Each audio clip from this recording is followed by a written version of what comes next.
सदगुरुदेव जी की जय हो। बंदी छोड़ पूर्ण पुरुष विशाप की जय हो। बंदी छोड़ गरीबदास जी महाराज की जय हो। स्वामी रामदेवानंद जी दादा गुरु महाराज की जय हो। बंदी छोड़ पूर्ण ब्रह्म पूर्ण परमेश्वर सतगुरु संत रामपाल जी महाराज की जय हो। परमात्मा की सही प्यारी आत्माओं कानपुर श्री रामचंद्र दास की उससे साहेब। भगत भाइयों, ये ज्ञान अमृत एवं षड्यंत्र का 20वां पुस्तक है। इसमें संत रामपाल जी महाराज के सभी केसों का जजमेंट दिया हुआ है। इसमें छुड़ानी धाम कांड से लेकर बरवाला कांड तक पूरा काला चिट्ठा दिया हुआ है। इसमें तिमिर दूत, पवन ठग, संजय ठग जैसे गद्दारों का पूरा इसमें काला चिट्ठा दिया हुआ है।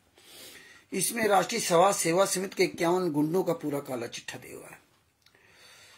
इसमें छुड़ानी धाम कांड से लेकर बरवाला कांड तक संत रामपाल जी महाराज के सभी केसों का जजमेंट दिया हुआ। इस पुस्तक को ध्यान से पढ़िए। और बिहार के सीनियर एडवोकेट सदूसर जी, जिनका मोबाइल नंबर 9931 से आप फोन करके उनसे मंगवा सकते हैं। तो भगत भाइयों, जब तक हमारे भाई बहन सब जुड़ते हैं तब तक हम मंगलाचरण कर लेते हैं। सत साहिब सदगुरुदेव जी की जय हो। बंदी छोड़ पूर्ण पुरुष विशाप की जय हो। बंदी छोड़ गरीबदास जी महाराज की जय हो। स्वामी रामदेवानंद जी दादा गुरु महाराज की जय हो। पंडित चितानंद जी पर दादा गुरु महाराज की जय हो। सत साहिब गरीब नमो नमो सतपुरुष को नमस्कार गुरु की नहीं। सुर नर मुनिजन साधवा संतों सर्वसदी नहीं। सतगुरु साहिब संत सवै दंडोतम प्रणाम। आगे पीछे मध्य हुए तिन कूजा कुर्बान। नराकार निर्विशनम काल जाल भय भंजनम। निर्लेपम निजनी अगुणम अकल अनुबेशुन धुनम। सोहम सुरति समापतम सकल समाना नीरतिल।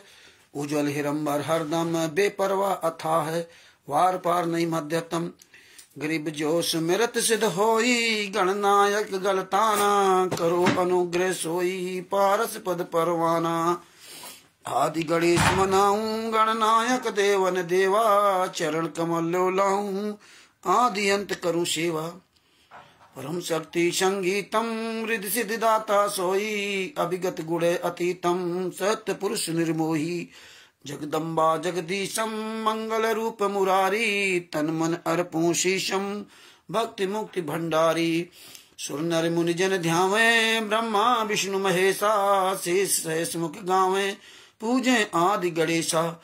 इंद्र कुबेर सरीखा वरुण धर्म ध्यावे। सुमरथ जीवन जी का मन इच्छा फल पावे। 33 कोटि अधारा ध्यावे सहस 88। उतरे भौजल पारा कटी है यम की फांसी।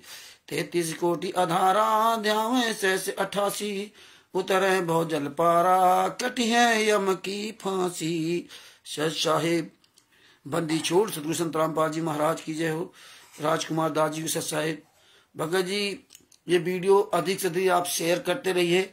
ग्रुपों में शेयर कर दो। व्हाट्सएप पे, फेसबुक पे, सब पे शेयर कर दीजिए राजकुमार जी। और जिसमें हमारे सभी भाई बहन लोग जुड़ सके।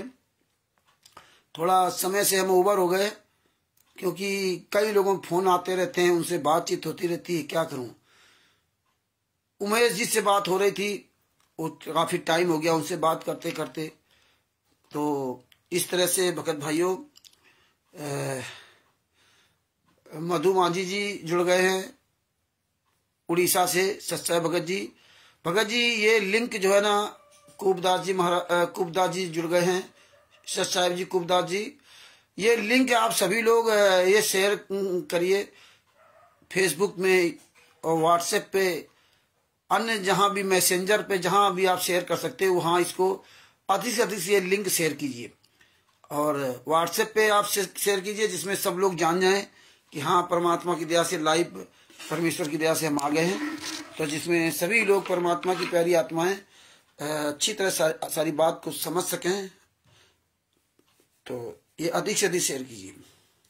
परमेश्वर की बड़ी दया है जो परमात्मा ने ये ज्ञान अमृत षड्यंत्र का 20वां पुस्तक छपवा करके पूरी दुनिया में तहलका मचवा दिया।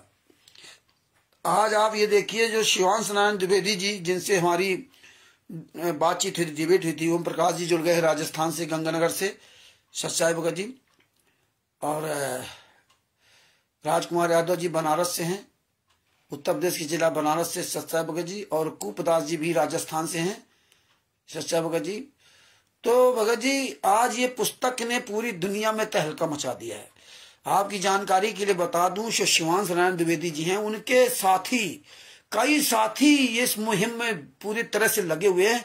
ये 10-12 लोगों का उनका ग्रुप है। वो पूरा दिन भर अपना कहीं न कहीं जैसे समय मिलता है वैसे संत रामपाल जी महाराज के शिष्यों को जोड़ते हैं और जोड़ने के बाद फिर मुझे जोड़ते हैं। तो दिन में कभी कभी हमें 2-3 घंटे उनसे जुड़ करके बात करना पड़ जाता है। उमेश जी कुशल साहब हिमाचल प्रदेश से उमेश जी हैं, तो प्रवेश जी कुशल साहब हिमाचल प्रदेश से प्रवेश दास जी हैं, सत्साहब भगत जी।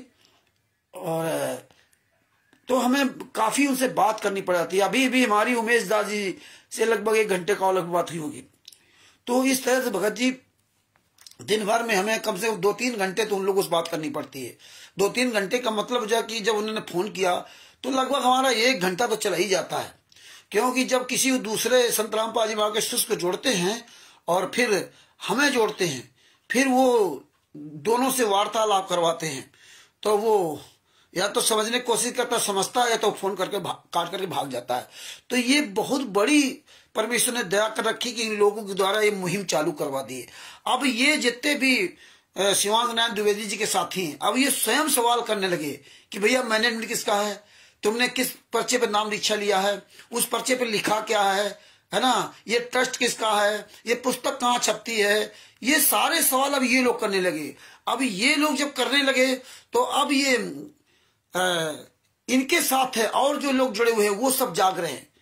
और इसे देखिए बापा सीताराम जी महाराज जी, परमात्मा की ऐसी दया हुई कि बापा सीताराम जी देखिए डंके की चोट पर बोल रहे पूरी दुनिया के सामने सच्चाई। तो ये बहुत बड़ी अचीवमेंट है अजय जी को साहब कि जो परमात्मा ने इस पुस्तक से पूरी दुनिया में तहलका मचवा दिया है। और आज आप देखिए कि इनकी हिम्मत नहीं, इनकी औकात नहीं किसी भी चीज को सही साबित करने के लिए किसी का सामना कर सके। ना तो ये हमारा सामना कर सकते हैं, ना तो मात्र 30 साल के लड़के शिवांश नारायण द्विवेदी जी का सामना कर सकते हैं। तो आज ये क्लियर हो गया, जो ये वीडियो डालते हैं कि संत रामपाल जी महाराज ने चारों शंकराचार्यों को चैलेंज दिया था, लिखित में चैलेंज दिया था, ये इन गुंडों का कारनामा था। क्योंकि इन गुंडों ने तो संत रामपाल जी महाराज को 2006 में फंसाया और संत रामपाल जी महाराज की जमानत नहीं होने दिया।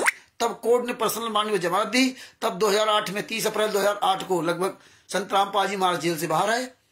इसके बाद देखिए इन्होंने फर्जी नाम दीक्षा देना शुरू कर दिया। अब आपको यह भी पता चल गया कि 2009 में जो हरिराम जी बिहार से, उन्होंने बताया, उन्होंने 2009 में नाम दीक्षा लिया था कि हमने अक्टूबर या नवंबर में बता रहे थे, वो ऑडियो भेजी थी आपके पास, वो बहुत पहले की हमारी उनकी रिकॉर्डिंग है। उन्होंने बताया कि हमने नवंबर 2009 में, अक्टूबर 2009 में नाम दीक्षा लिया था और हमारे जो उस समय साथी थे 4-5 लोग, उन लोगों ने मुझे ले जाकर के नाम दीक्षा दिलवाई थी। और इसके ठीक पहले बताते, इसके पहले जब उन्होंने नाम दीक्षा ली थी तो उनको डायरेक्ट गुरुजी ने नाम दीक्षा दिया था 2009 में ही।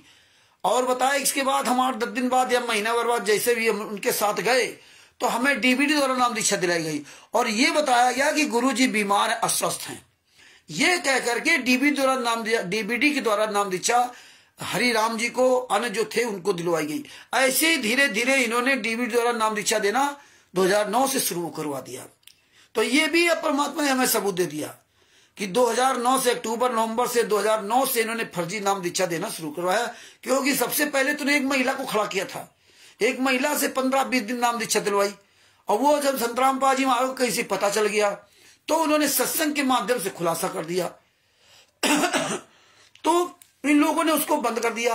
हालांकि कोई भगत नहीं उनको ऑब्जेक्शन कर पाया, सत्संग कोई सुनते कहां था, लेकिन इनको डर समा गया।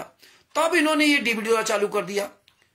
तो उस समय तो संगत भी नहीं थी और उस समय तो इन्होंने कहा बीमार, फिर आदमी कोई सवाल नहीं करने लगा क्योंकि टीम इनकी थी पूरी।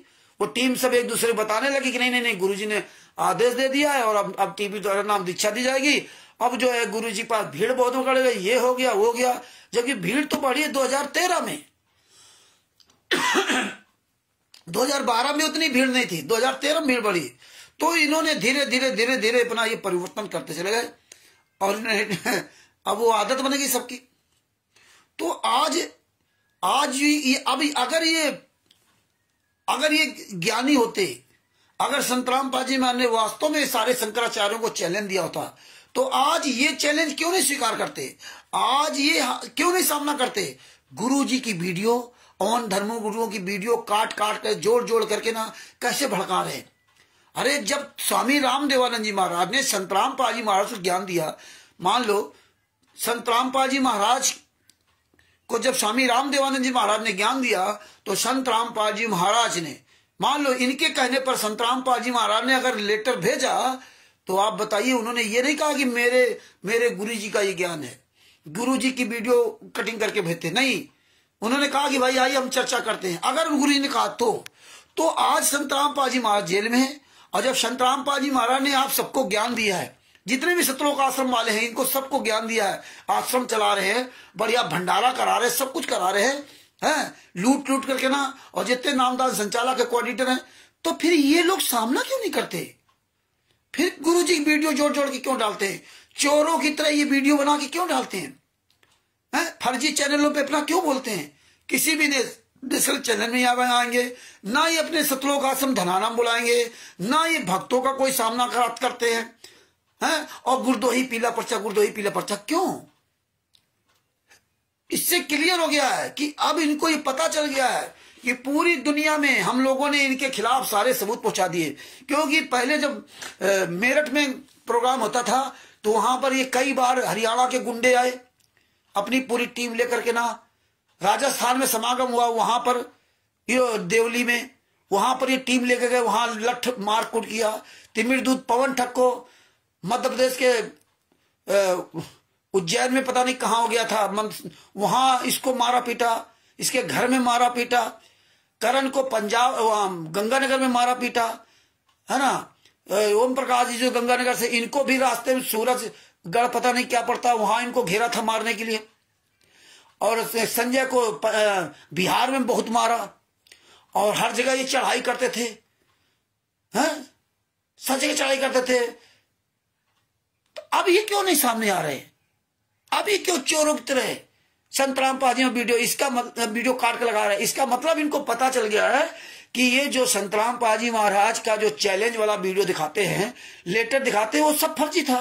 क्योंकि इन गुंडों के कहने पर संत रामपाल जी महाराज ने काम किया, इन गुंडों कहने पर, और नहीं तो वो इस तरह काम ही नहीं करते। संत रामपाल जी महाराज का ये ज्ञान थोड़े था, क्योंकि संत रामपाल जी मैंने बताया था कि कबीर साहब के पास जब सर्वानंद गया, सारे वेद शास्त्र ले गए, तो कहा वही कबीर हार गया और मैं जीत गया। बोले लिख दो, तो उसने लिख दिया, उन्होंने लिख दिया कि कबीर हार गया। वो तो उनकी शिष्या को, जो उसकी माँ उनकी शिष्या थी, उनको दिखाने के लिए ये दिखा दिया कि नहीं देखो हम अक्षर पलट गए। बात बाकी वहां तो उन्होंने बाकायदे अपना अंगूठा लगाया, सब कुछ किया, तो वो अक्षर क्यों पलट दिया? है ये तो ₹100 वाला काम हो जाएगा कि आप परमात्मा तो आप कुछ भी कर सकते हैं। तो ऐसा कुछ नहीं था। तो इसी तरह संत रामपाल जी महाराज ने किसी कोई चैलेंज नहीं दिया था। ये सारे गुंडे अपने मनमानी खुद करवाते थे, करवाते थे। इसीलिए करवाया था कि आज हम उन्हीं की वीडियो कटिंग कर, जब तुमने ज्ञान उनसे सीख लिया तो तुम क्यों नहीं सामना करते? तुम क्यों चोरों की तरह छुपते? ये जितने भी नामदान संचालक, कोऑर्डिनेटर, स्टेट कोऑर्डिनेटर, ये सामने क्यों नहीं आ रहे? ये जो 10-10, 5-5 हजार रुपए सैलरी दे करके इनको आगे करते हो, आप फर्जी वीडियो बना रहे हो, तो ये आपको सोचना पड़ेगा। तो इनकी सारी पोल खुल गई। आज ये कोई छोटा सा बच्चा इनको कह दे, एक भी सवाल कर देता, तुरंत कह देते गुरुद्रोही हो।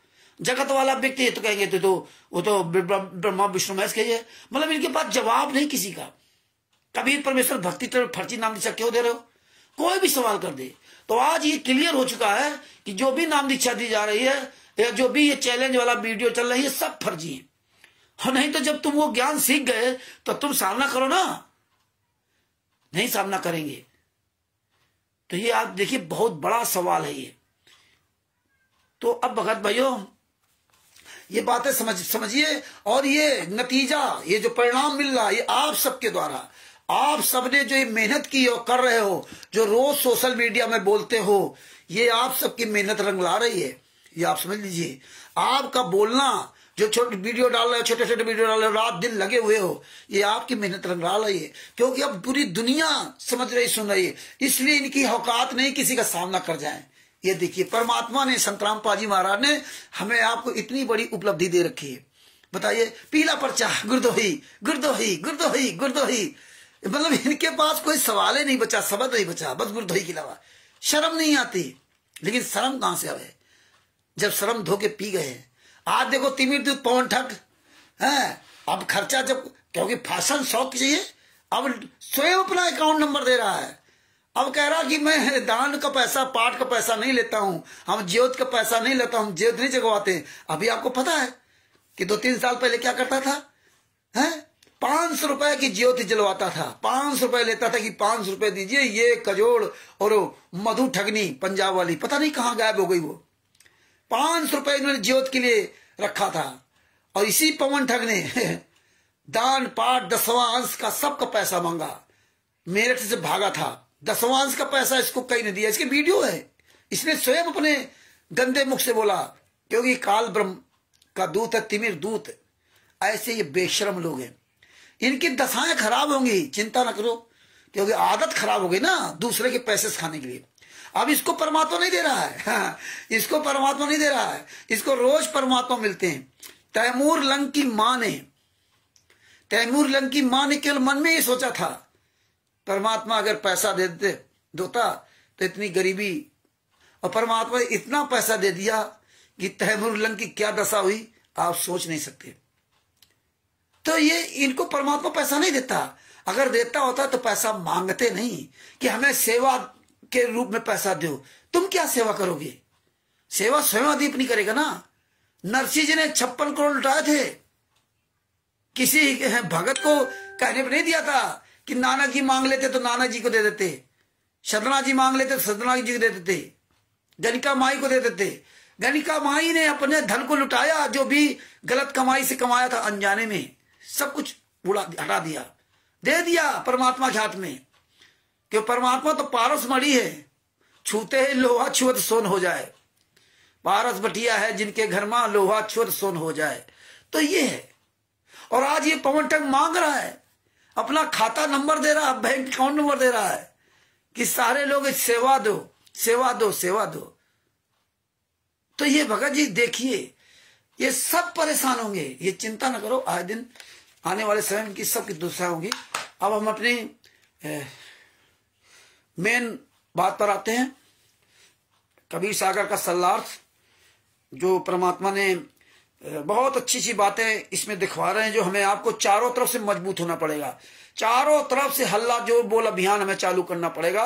और आज इसी तरह यही नतीजा है कि चारों तरफ से हम लोग इन पर हल्ला बोल अभियान छोड़ रखा है। तो इसलिए अब इनकी औकात नहीं किसी का सामना कर जाए। तो भगत भाइयों, बड़ी दया हमारे आपके ऊपर परमात्मा की। हाँ, बड़ी बड़ी दया है हमारे जो बापा सीताराम जी महाराज जी को सत साहेब जय हो बंदी छोड़ की। सब चिल्लाने लगे पैसा दो, पैसा दो। ये सब गुरु बन गए, ये सब गुरु बन गए। इनके हाथ में दो तो पैसा, ये सब शुद्ध होगा। आज आपको परमेश्वर की दया से 268 पेज पर कबीर सागर का सल्लार्थ है। ये कबीर सागर का सल्लार्थ है। इसके पेज नंबर 268 पे आपको लेके चलता हूं। परमेश्वर की बड़ी दया है। 264, 65, 67, 68।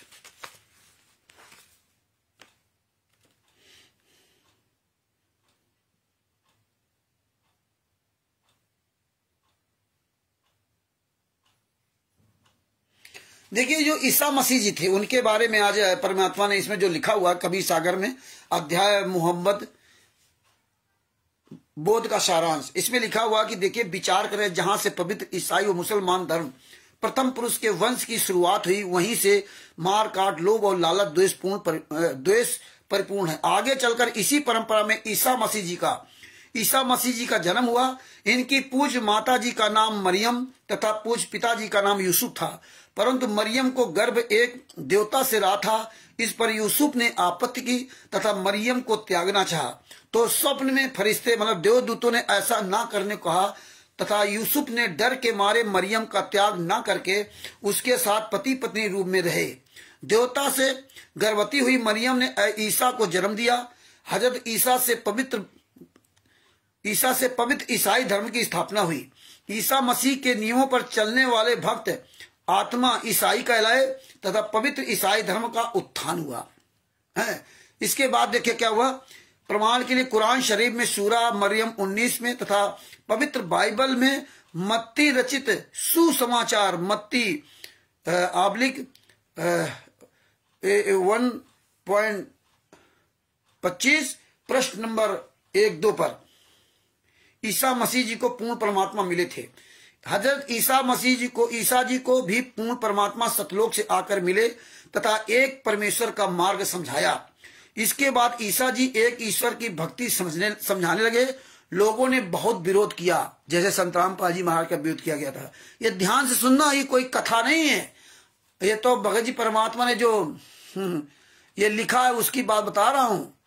ये हम लोग पढ़ते नहीं, हमारी आपकी कमियां हैं, लेकिन परमात्मा ने सब पढ़वाया था और यह सत्संग के माध्यम से बताया भी है। परमेश्वर समझाने लगे। लोगों ने बहुत विरोध किया, फिर भी वे अपने मार्ग से विचलित नहीं हुए, परंतु बीच बीच में ब्रह्मकाल ज्योति निरंजन के फरिश्ते हजरत ईसा जी को विचलित करते रहे तथा वास्तविक ज्ञान को दूर रखा। विचलित करते रहे और वास्तविक ज्ञान को दूर रखा।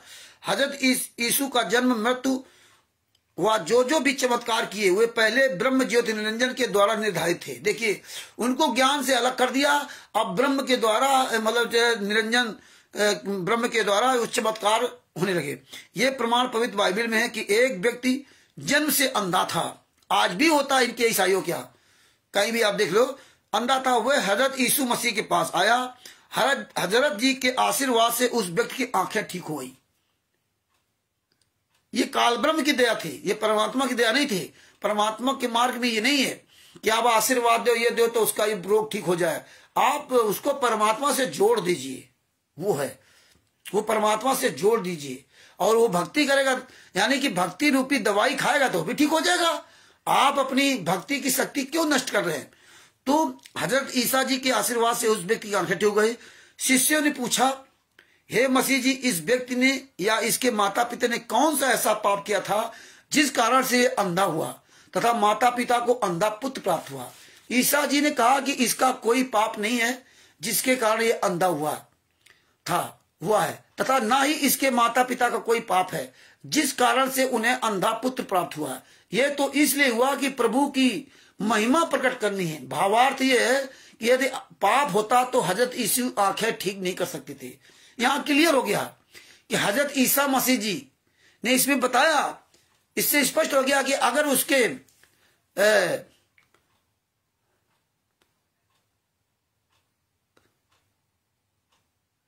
यदि उनका कोई पाप होता, पापी नहीं थे, ना उनके माता पिता ना वो अंधा व्यक्ति, वो पापी नहीं था। इसका मतलब वो पापी होता तो ये आंखें उनकी ठीक नहीं कर सकते थे, है ना। ये सब काल ज्योति निरंजन ब्रह्म का सुनियोजित जाल है जिस कारण उनके द्वारा भेजे अवतारों की महिमा बन जाए तथा आसपास के सभी प्राणी उस पर आसक्त होकर उसके द्वारा बताई ब्रह्म साधना पर अटल हो जाएं। अब देखिए आगे क्या हुआ, यही हुआ। चमत्कारों में लिखा है कि एक प्रेतात्मा से पीड़ित व्यक्ति को ठीक कर दिया।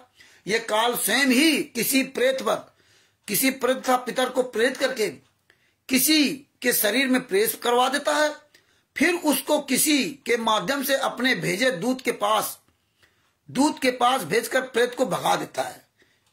यही संत रामपाल जी महाराज इसीलिए भक्ति देते थे, विधि नियम देते थे कि भैया ये दवाई खाओगे, नियम पे चलोगे तो आप ऑटोमेटिक ठीक होगे, और नहीं नियम पे चलो तो तुम जानो तुम्हारा। उन्होंने संत रामपाल जी महाराज ने किसी को भी आशीर्वाद दे करके ठीक नहीं किया और ना आशीर्वाद दे करके ठीक है कभी जो है ना उन्होंने आशीर्वाद दे करके किसी को ठीक नहीं किया और ना कभी आशीर्वाद दे करके ठीक करने का चैलेंज किया। भैया भक्ति करोगे, नियम पे चलोगे, मर्यादा पे चलोगे तो आपको लाभ होगा, और जैसे हमें लाभ हो रहा है ना, तो वो आप अपना कर्म करिए, है ना। तो इसी तरह से ना गुरु जो होता है ना वो ज्ञान देता है, वो मंत्र देता है, वो विधि बताता है। आप उस विधि पर चलिए तो आपको उसका लाभ अवश्य होगा, नहीं चलोगे तो आपको उसका लाभ नहीं होगा। हाँ, तो इसी तरह इसमें बताया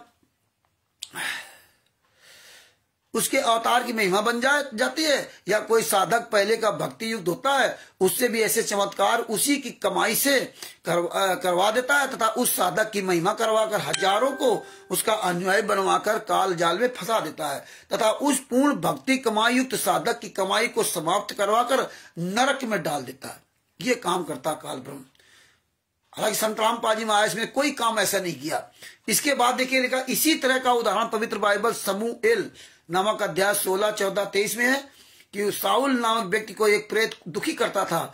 उसके लिए बालक दाऊद को बुलाया, जिससे उसको कुछ राहत मिली तथा क्योंकि हजरत दाऊद भी ज्योतिरंजन का भेजा हुआ पूर्व शक्ति युक्त साधक, पूर्व की भक्ति कमाई वाला था, जिसको जबूर नामक किताब ज्योतिरंजन ब्रह्म ने बड़ा होने पर उतारी। जबूर, तौरेत, इंजील, जबूर, कुमार, ये 4 पुस्तकें हैं, धार्मिक पुस्तकें मुसलमानों की। जैसे हमारे यहाँ के 4 वेद है ना, 4 वेद, यजुर्वेद, सामवेद, अथर्ववेद, और ये 4 यजुर्वेद, सामवेद, अथर्ववेद, और ये जो 4 वेद है। तो इस तरह से ना परमात्मा ने ये समय दिखाया है। तो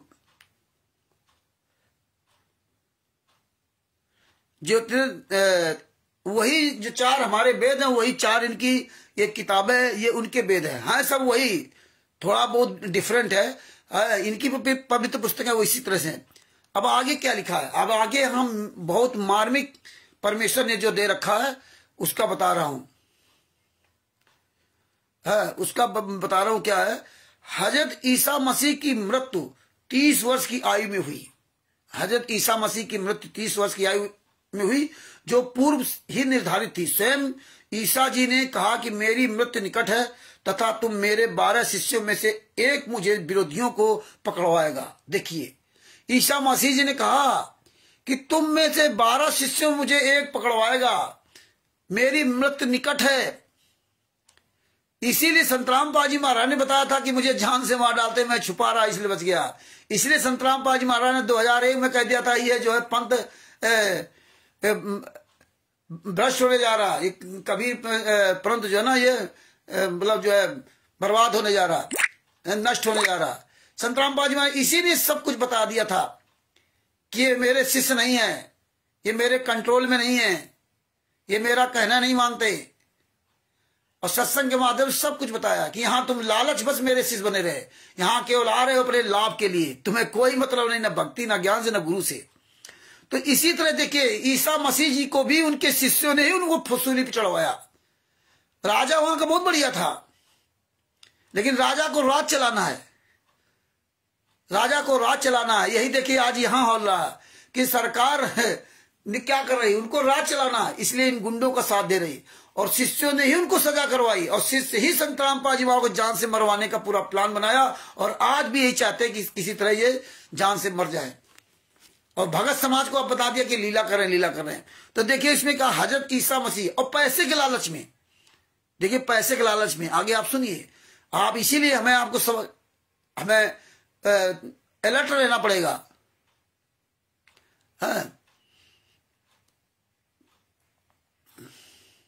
तो इसमें क्या कहा कि हजरत ईसा मसीह की मृत्यु 30 वर्ष की आयु में हुई, जो पूर्व ही निर्धारित थी। स्वयं ईसा जी ने कहा कि मेरी मृत्यु निकट है तथा तुम मेरे 12 शिष्यों में से ही एक मुझे विरोधियों को पकड़वाएगा। उसी रात में सर्व शिष्यों सहित ईसा जी एक पर्वत पर चले गए। वहां उनका दिल घबराने लगा। अपने शिष्यों से कहा कि आप जागते रहना, मेरा दिल घबरा रहा है, मेरा जी निकला जा रहा है, मुझे सहयोग देना। ऐसा कहकर कुछ दूरी पर जाकर मुंह के बल पृथ्वी पर गिरकर प्रार्थना की। वापिस चेलों के पास लौटे तो वो सो रहे थे। यही हाल हमारा आपका है कि संत रामपाल जी महाराज 2014 तक खूब सत्संगों के माध्यम से हमें बताया, लेकिन हम लोग नहीं जागे। हमारे सामने सारे फर्जी काम होते रहे, लेकिन हम लोग नहीं जागे। क्यों? क्योंकि हम जाते थे तो वहां बढ़िया भंडारा मिलता था, और बढ़िया रजाई मिल जाती थी, और बढ़िया नहाने धोने सारी फ्री व्यवस्थाएं थी, और साबुन बढ़िया फ्री, तेल सब कुछ फ्री था। तो हम बड़ा खुश थे, अरे वाह बहुत बढ़िया। और बढ़िया खाने पीने को बढ़िया मिलता था, है ना, बढ़िया खाने पीने मिलता था, उसी में हम मस्त रहते थे। हमने ये नहीं देखा कि गुरु ज्ञान क्या दे रहा, गुरु सत्संग के माध्यम से बता क्या रहा, क्योंकि हमें आपको पता था कि गुरु का काल का अनुबंध है। जो ज्ञान आधार चले वो आपका, जो ज्ञान के आधार से न चले वो हमारा है। हाँ, ज्ञान आधार से जो चले वो हमारा। जबरदस्ती किसी को मत करना, है ना। जबरदस्ती को मत करना। यही संत रामपाल जी महाराज ने किया। ज्ञान दिया, आप चलो अथवा ना चलो। 600 साल पहले 64 लाख फेल हुए। ज्ञान दिया, नहीं चले आपकी मर्जी। सतलोक में सब फेल हुए। यही वर्तमान समय में किया। आखिरी में क्या किया उन्होंने? मुझे यीशु ने कहा, क्या तुम मेरे साथ एक पल भी नहीं जाग सकते? क्या तुम मेरे साथ एक पल भी नहीं जाग सकते? जागते रहो, प्रार्थना करते रहो, ताकि तुम परीक्षा में फेल ना हो। यहां तक अपने 12 शिष्यों को बताया कि तुम परीक्षा में फेल ना हो, इसलिए जागते रहना। मुझे तो सुबह फांसी दे दी जाएगी। जागते रहो, फेल ना हो जाओ। मेरी आत्मा तो मरने को तैयार है, मेरी आत्मा मरने को तैयार है, परंतु शरीर दुर्बल है। इसी प्रकार यीशु मसीह ने 3 बार कुछ दूर जाकर प्रार्थना की तरह फिर वापिस आए तो सभी शिष्यों को तीनों बार सोते पाया। ईसा मसीह जी के प्राण जाने को थे, परंतु चेले राम मस्ती में सोए पड़े थे। गुरु जी की आपत्ति का कोई गम नहीं। यही आज हो रहा है। यही बरवाला कांड के पहले हो रहा था, यही करौथा कांड में हो रहा था। गुरु जी परेशानियां झेलें। हनुमान जी पूरी रक्षा करेंगे, सब मदद करेंगे हनुमान जी। आज परमात्मा ने आप सबको हनुमान जी बना दिया। सबके अंदर अथाह ताकत भर दी महाराज जी। सबके अंदर ताकत भर दी परमात्मा ने सबके अंदर। आप तो गुरु है, आप तो ज्ञान देते हैं, आपकी तो परमेश्वर पर वैसे दया रहेगी। गुरु जिसको जो सब भक्ति में अपने आशीर्वाद से दया करेगा, उसका तो परमात्मा पूरा करते ही करता है ना। तो ये परमात्मा की बड़ी दया है कि हनुमान जी और सभी लोग, सभी देवी देवता उस हमारी आपकी सबकी सहायता करते हैं। तो आगे इसमें क्या बताया कि देखिए, चेले सब मस्ती राम में सोए थे। ईसा मसीह जी के प्राण जाने को थे, पर चेले राम मस्ती में सोए पड़े थे। गुरु जी की आपत्ति का कोई गम नहीं। गुरु जी ने बरवाला कांड में बताया कि मुझे जान से मार डालते, मैं छुपा रहा इसलिए बच गया। ये कवाले कमांडो मेरे नहीं है। 5 महिला एक बच्चे की हत्या हुई, उससे मुझे बहुत बड़ा अफसोस है, मुझे बड़ा दुख है, बहुत दुख है। गुरु जी ने सब कुछ बता दिया, बरवाला कांड में बता दिया, लेकिन चेले राम सब मस्ती में सो रहे थे, तारीखों पे जा रहे थे। गुंडों ने बता दिया कि आपको तारीख पे आने में ये लाभ मिलेगा, वो लाभ मिलेगा। सब तारीखों में जा करके संत रामपाल जी महाराज को इतना बदनाम करा दिया, इतना बदनाम करा दिया, हीनियस क्राइम लगवा दिया। हीनियस क्राइम, हीनियस क्राइम का मतलब होता है कि संत रामपाल जी महाराज को कभी भी पैरोल भी नहीं मिल सकती, जमानत भी नहीं मिल सकती।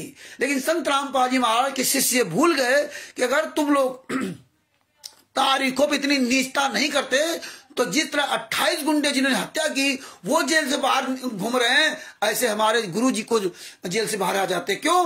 क्योंकि पिछला प्रमाण सबको पता है कि जब 2006 की करौथा कांड में संत रामपाल जी महाराज को इन गुंडों ने जेल भेजा था, तो रोहतक जेल में रहे थे, 22 महीना जेल में रहे थे। 22 महीना जेल में रह करके तब तक इन गुंडों ने किसी ने भी संत रामपाल जी महाराज की जमानत नहीं कराई थी, ना पत्नी ने, ना बेटा ने, ना बेटी ने।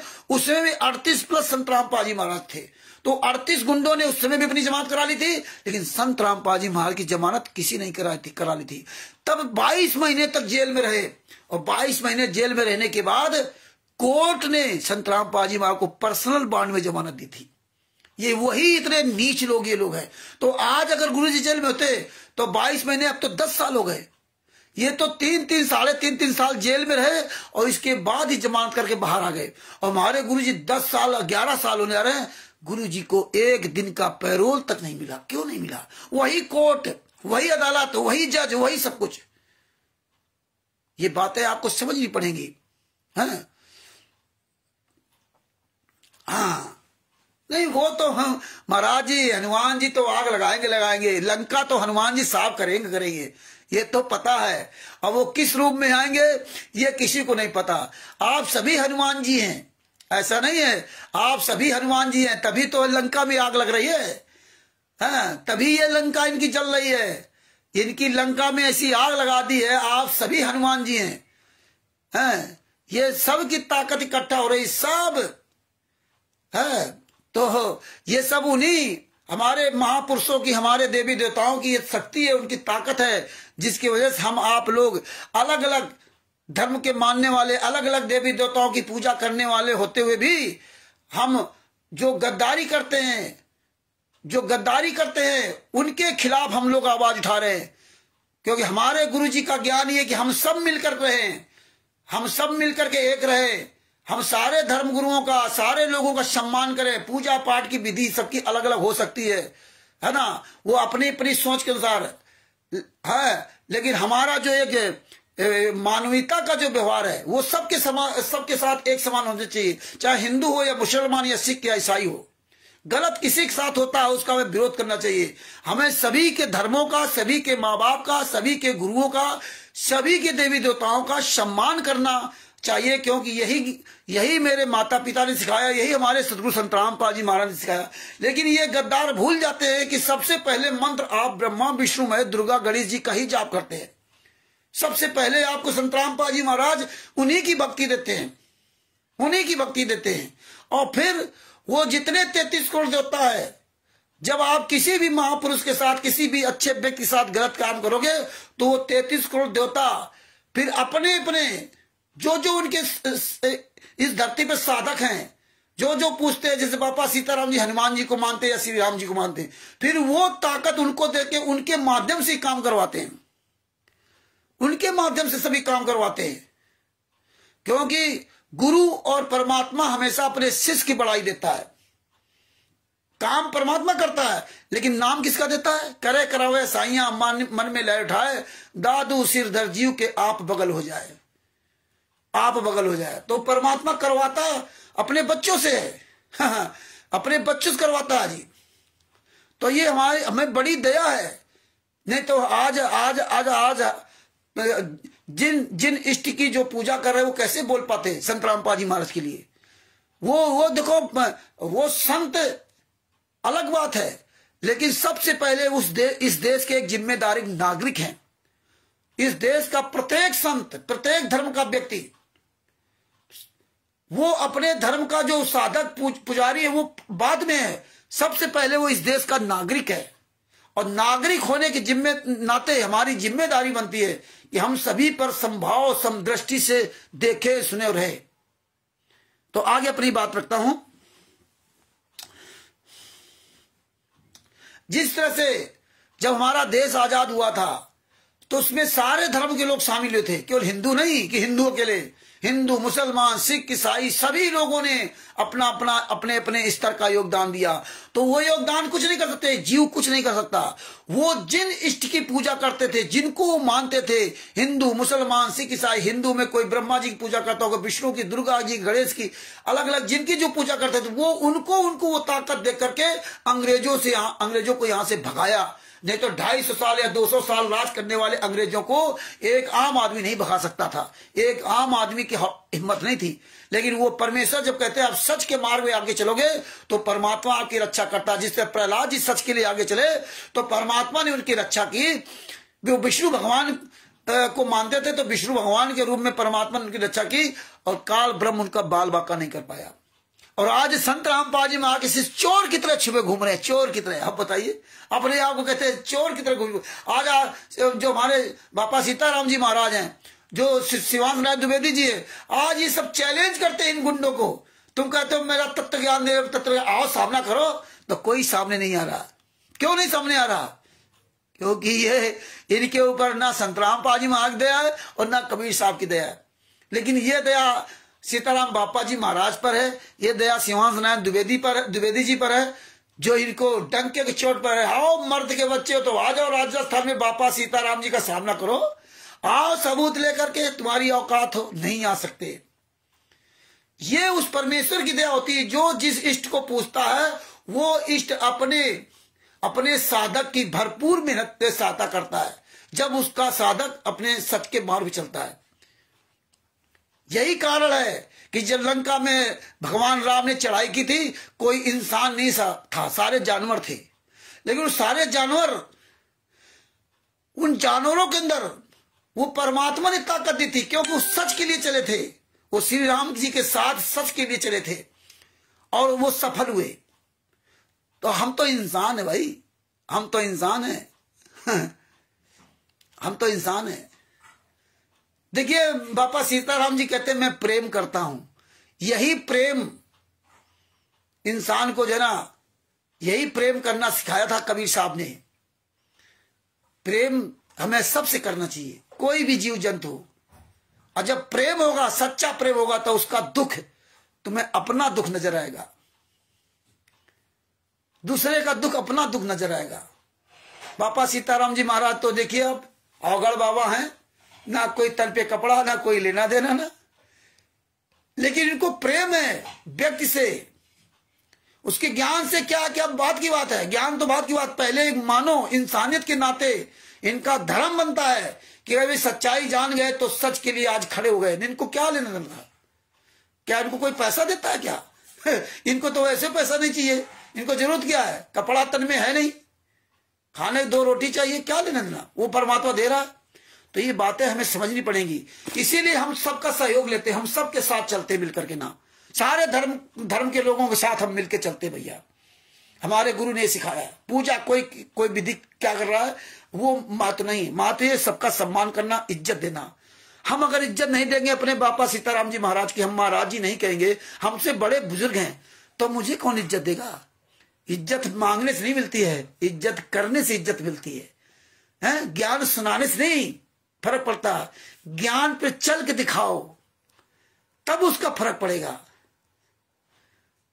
तो सुनाना नहीं होता है। आज बापा सीताराम जी जब सच्चाई जान गए, पूरी दुनिया सामने चिल्लाने लगे, आओ मर्द के बच्चे सामना करो ना, उनका जवाब दो आकर के। तुम्हें पता है कि बापा सीताराम जी सारी सच्चाई जान गए, अब उनका तुम सामना नहीं कर सकते, क्योंकि तुम्हें सब अब शेर नजर आने लगे, सब शेर नजर आने लगे, इसलिए तुम नहीं कर सकते।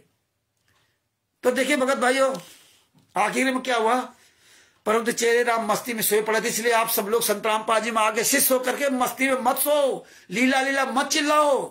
गुरु जी ने कह दिया था मुझे जान से मार डालते, मैं छुपा रहा इसलिए बच गया। ये लीला लीला छोड़ करके लग जाओ इन गुंडों के खिलाफ, आ जाओ हम सब लोग, बापा सीताराम जी महाराज, हम सब लोग मिल करके आगे एक विशाल आंदोलन खड़ा करेंगे। पूरी दुनिया के सामने पता चलेगा कि हमारे चारों धर्म के लोगों ने, चारों धर्म के गुरुओं ने, हिंदू मुसलमान सिख ईसाई, हिंदू मुसलमान सिख ईसाई और जितने शंकराचार्य जी हैं, वो सब मिल करके हम लोग इन गुंडों का सफाया करेंगे जो पूरी दुनिया में फर्जी पुस्तक बेच रहे हैं, फर्जी नाम दीक्षा दे रहे हैं और देवी देवताओं को बदनाम कर रहे हैं, गालियां लिख रहे हैं। हम सब लोग मिल करके पूरी दुनिया में इन गुंडों का सफाया करेंगे। राष्ट्रीय समाज सेवा समिति गुंडों का हम सब मिल करके, हम सभी मिल करके प्रेम से एक साथ रहेंगे। हम ये नफरती जो है, नफरत भरा हुआ इस समाज में नहीं रह सकते, और हम जरूर कामयाब होंगे। हम जरूर, ये हैं कितने, ये चोर चक्के बेईमान भोले भाले लोगों को आगे कर रहे हैं। अपना तो चोर की तरह छुप गए, पीछे तरह अपना आप छुप गए, नहीं आएंगे। क्वार्टर, नामदान संचालक, स्टेट क्वार्टर, जितने सत्रों का संचालक, ये नहीं आ रहे हैं, ये नए नए लोगों को आगे कर रहे हैं, बस अपना छुप गए चोर की तरह। तो ये देखिए परमेश्वर ने कितनी बड़ी उपलब्धि दी। रुक जाओ थोड़े दिन, अब परमात्मा की बड़ी दया हो रही, साधु संत सब जाग रहे, और साधु संत जिस दिन जाग गया उस दिन तुम्हें बचना मुश्किल हो जाएगा। और अब साधु संत सब जान गया कि संत रामपाल जी में आगे दोष नहीं। अभी तक तो तुम साधु संतों को भड़काते थे, सब लोग जानते थे अरे रामपाल जी महाराज ने गलत किया, रामपाल के चेले इतने खराब, रामपाल का ज्ञान गलत था, रामपाल ऐसा किया, रामपाल के चेले देखो कितने बदतमीज हैं, तो वो सब गालियां देते थे गुरु को। अब ये सच्चाई जो संत रामपाल जी महाराज के शिष्य, जो उनके बच्चे बेटी बेटियां हैं, वो रात दिन सोशल मीडिया पर अपना वीडियो डाल रहे हैं, रात दिन सच्चाई पहुंचा रहे हैं। तो अब सब लोग जान रहे हैं, सब लोग, सारे धर्म के लोग जान रहे हैं कि अरे भैया इतना बड़ा षड्यंत्र है। और जिसका ज्ञान अमृत सदन का पिछला पुस्तक पहुंच जाती है, वो तो बिल्कुल जो है, वो बिल्कुल संत रामपाल जी महाराज का हो जाता।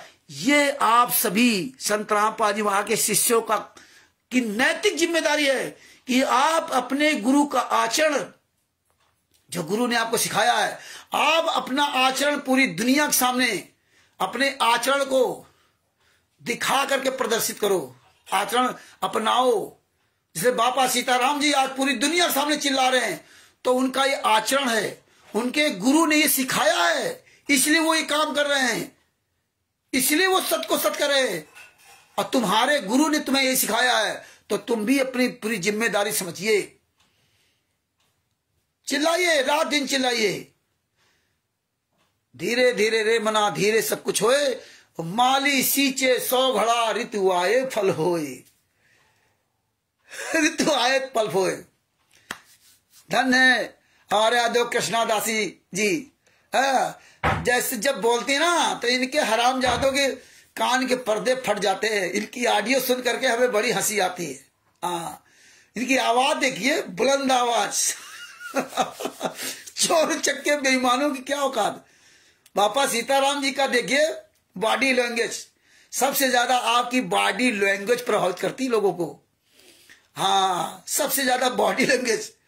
बापा सीताराम जी की बॉडी लैंग्वेज देखिए, जब बोलते हैं पूरी धुन में, मस्ती में, झूम करके ना, जैसे ऐसे बोलते जैसे कोई पूरा इनको रटा हो या कोई स्क्रिप्ट लिखी हो तैयार, वो बोल रहे हो, बिना कोई लिखा पढ़ा देख करके वो धड़ाधड़ बोलते हैं।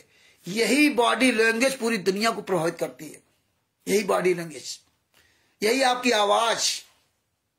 आपकी आवाज अब बताती है कि अंतरात्मा से आप कितने अच्छे हो, और आपकी आवाज ही बताती है कि अंतरात्मा से कितने आप गंदे हो।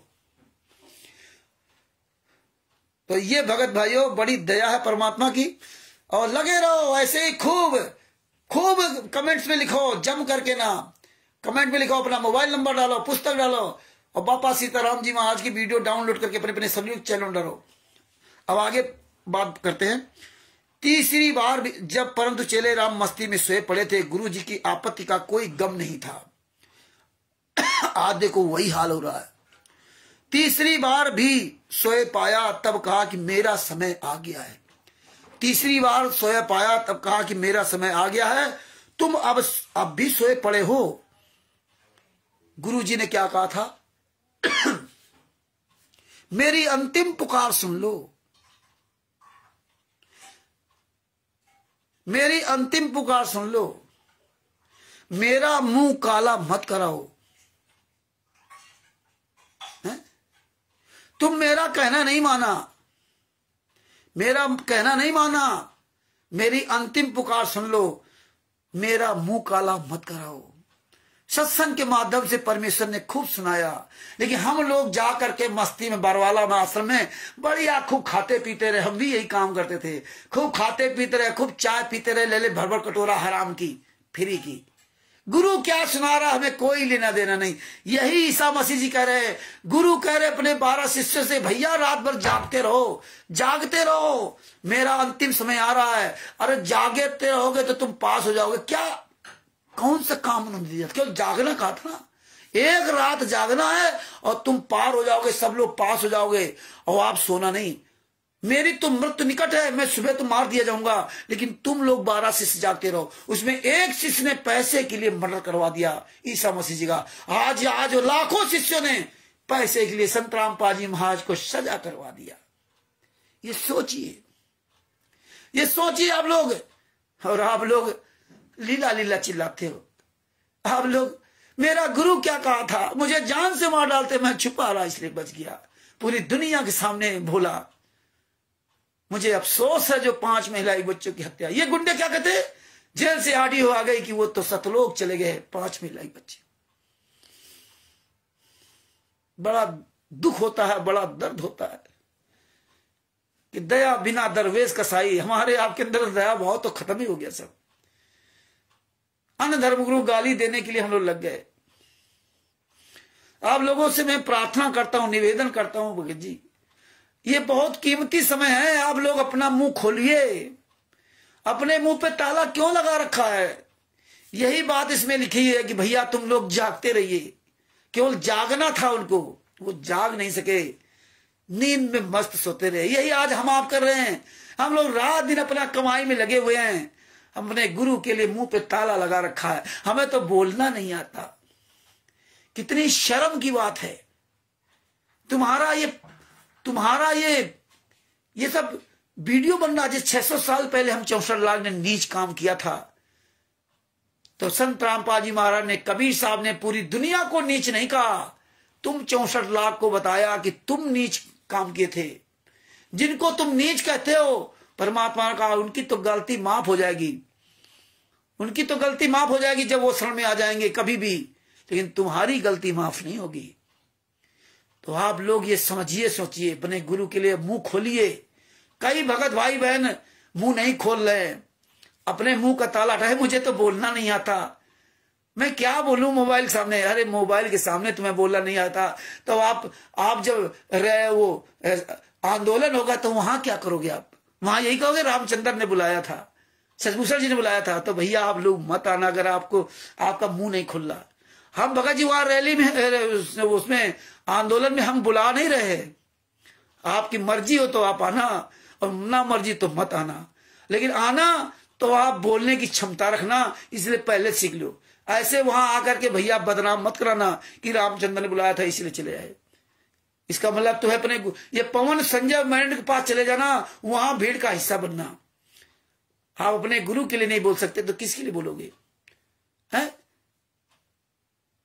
आपके पास समय नहीं है।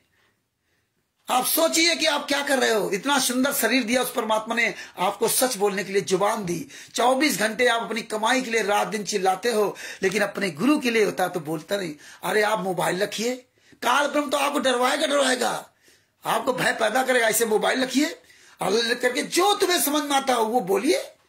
आप अपनी भाषा को ना देखिए मुझे मैं कैसा बोलता हूं। आप ये अगर सोचते रहो कभी नहीं वीडियो बनाओगे।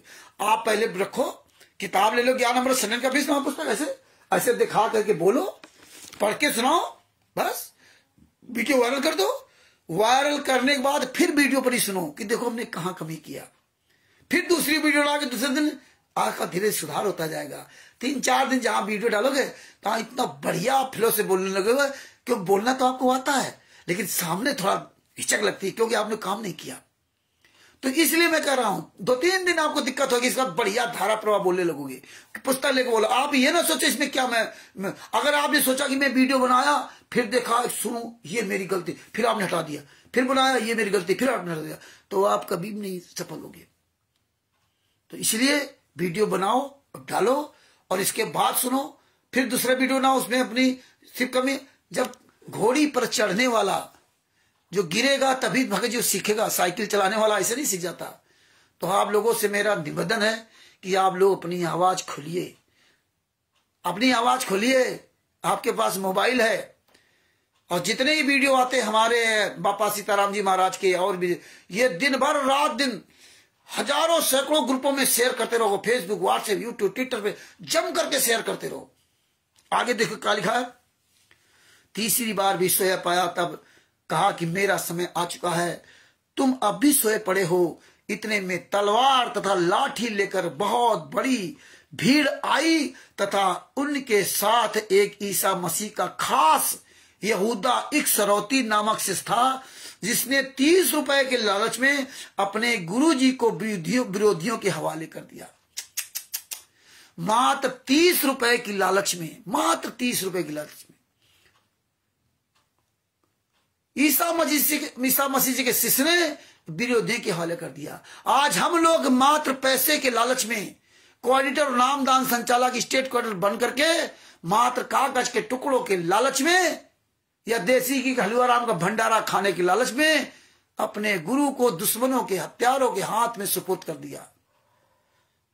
उनके कहने के अनुसार हमने सारे कुकर्म कर डाले, जो जगत भी ऐसे कुकर्म नहीं करता।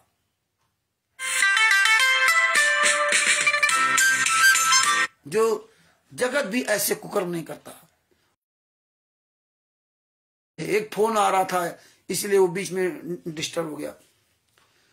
तो ये आप समझिए भगत भाइयों, पैसे के लिए आज देखो हमारे गुरुजी को कहां से कहां पहुंचा दिया। पैसों के लिए देखो लूट मची है। अरे तुम पैसे भी लूट लेते, लेकिन मेरे गुरु को तो बाहर छोड़ देते। किस तरह से लूट मची है। आप लोग अगर मुंह बंद रखोगे ना तो ये लूट बढ़ती चली जाएगी। इसलिए मेरे निवेदन है आप लोगों से कि आप लोग अपना मुंह खोलिए, आवाज उठाइए, खुद बचिए, अपने वंश परिवार को बचाइए और अन्य अपने भाई बहनों को बचाइए। ये सच्चाई बता करके ना। आगे देखो क्या लिखा। उपरोक्त विवरण से स्पष्ट है कि पूर्ण आत्मा ईसा मसीह जी को केवल अपना पूर्व का निर्धारित जीवन काल प्राप्त हुआ, जो उनके विषय में पहले ही पूर्व धर्मशास्त्रों में लिखा था। मत्ती रचित समाचार पृष्ठ 1 पर लिखा कि याकूब का पुत्र यूसुफ था, यूसुफ ही मरियम का पति था।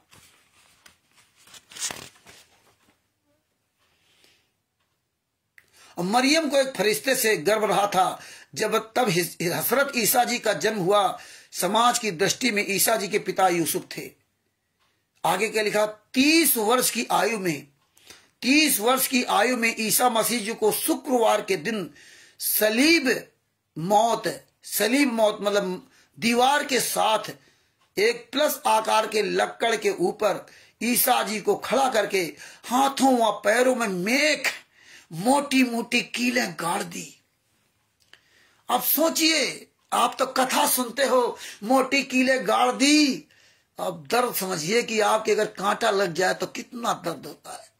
उनकी कीलें गाड़ी गई किसकी वजह से? मात्र 30 रुपए के उनके शिष्य ने नीच काम कर दिया। इसी तरह हमारे आपके भाई बंधु ने मात्र पैसे के लिए संत रामपाल जी महाराज को पूरी दुनिया के सामने ऐसा नेस्तनाबूद किया है, ऐसा उन्होंने बदनाम किया है। अगर आप चुप बैठे रहे ना तो उन पे लगा हुआ कलंक नहीं छूटेगा और उसके जिम्मेदार आप हम सब होंगे कि आप सच्चाई जानने के बाद भी आपने मुंह पे ताला लगाए रहे और अपने गुरु के लिए पूरी दुनिया के सामने सच नहीं बोल सके। और तुम्हारे जैसा धिक्कार, तुम्हारा इतिहास में नाम लिखा जाएगा कि सबसे कमीने नीच संत रामपाल जी महाराज के शिष्य थे। जैसे 600 साल पहले का इतिहास लिखा गया कि 64 लाख फेल हुए। लेकिन तुम्हें अकल अपनी ठिकाने आ जानी चाहिए, अकल ठिकाने आ जानी चाहिए। संत रामपाल जी महाराज को घुट घुट कर जीने से, मरने से मजबूर कर दिया हम आप लोगों ने। क्या उनकी दशा है? जेल है। आज हम आप लीला बताने लगे। कितने हम नीच लोग हैं, ये हमें आपको जागरूक होना पड़ेगा। मुंह से ताला खोलिए। हम आप लोगों से बार बार प्रार्थना करता हूं, मुझसे कोई लेना देना नहीं, मैं अपने लिए प्रार्थना ही करता। अब आपको अपने गुरु के लिए बता रहा हूं, अपने गुरु के लिए मुंह खोलिए। आपके अंदर दर्द क्यों नहीं हो रहा है?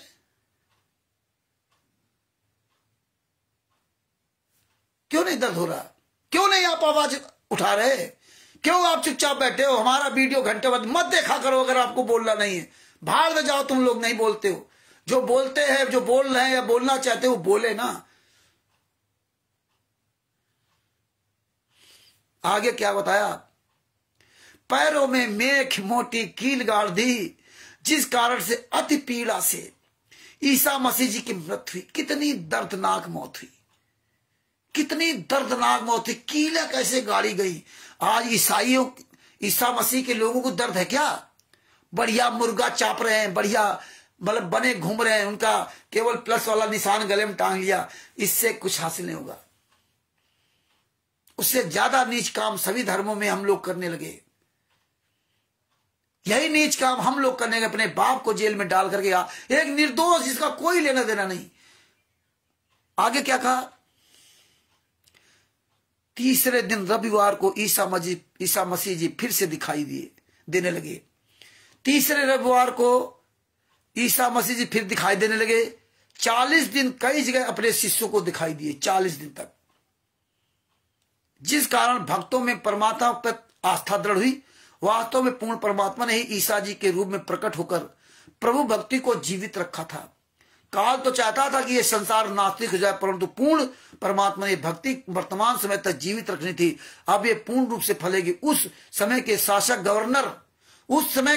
गवर्नर पिलातुस को पता था कि ईसा जी निर्दोष हैं, परंतु फरीसियों अर्थात मूसा के अनुयायियों के दबाव में आकर सजा सुना दी थी। यही सरकार भी जानती है, पूरी सरकार जानती है, भारतीय जनता पार्टी जानती है, सब जानते हैं, क्योंकि जजमेंट तो कोर्ट ने सुनाया ना। जजमेंट तो कोर्ट ने सुनाया ना। किसको नहीं पता है? वकीलों को नहीं पता है, सबको पता है, जज को पता है, सबको पता है। और आज तो पूरी दुनिया को पता हो गया कि जो जेल में जो यातना सह रहा है, उस संत के नाम से कोई आश्रम नहीं चल सकता। उस संत का कोई फोटो लगा करके आप प्रचार नहीं कर सकते। अगर आपका ट्रस्ट होता, आप ट्रस्टी होते, तब भी आपको जेल होने के बाद, जब तक आप अपने आप को निर्दोष साबित करके जेल से बाहर नहीं आते, तब तक आपकी सारी गतिविधियां बंद हो जाती। आप कोई आश्रम नहीं चला सकते थे, आपका ट्रस्ट बंद हो जाता, सब कुछ आपको बंद हो जाता, कोई पुस्तक नहीं आप बेच सकते थे अपने नाम से ना। और आज खुलेआम 4-4, 5-5 आश्रम बन गए हरियाणा में। और आज पूरे भारत में, हरियाणा में लो, यूपी में लो, भारतीय जनता पार्टी सरकार, राजस्थान में भारतीय जनता पार्टी सरकार, जहां नहीं भी है, पंजाब में वहां भी आश्रम, हर जगह आश्रम। खुलेआम गुंडाई हो रही है, खुलेआम देवी देवताओं के खिलाफ गालियां लिख लिख करके पूरी दुनिया में प्रचार किया जा रहा है। और तमाम हमारे भाई बहन अन्य धर्म के लोग इनका विरोध कर रहे हैं, पुस्तकें चला रहे हैं। सरकार फिर भी सोई बैठी हुई है, गूंगी अंधी बनी बैठी हुई है। क्यों क्यों ये क्या हो रहा है? हमारे यहाँ के जितने धर्मगुरु तमाम तरह के लोग, उनके खिलाफ ये इतना अभियान चल रखा है, वो लोग क्यों नहीं आवाज उठा रहे हैं? सब क्यों चुपचाप गूंगे बह रहे हैं? अनिर्दाचार, फलानेचार, ढिमकाचार, सबके खिलाफ ये वीडियो बना बना डाल रहे हैं। ये लोग क्यों चुपचाप बैठे हैं, तमाशा देख रहे हैं? क्योंकि गलत का बढ़ावा यही लोग दे रहे हैं। ये गलत का विरोध क्यों नहीं करते जब इनका इतना ज्ञान है? ज्ञान देंगे राम रावण का और विरोध नहीं करेंगे इन गुंडों का।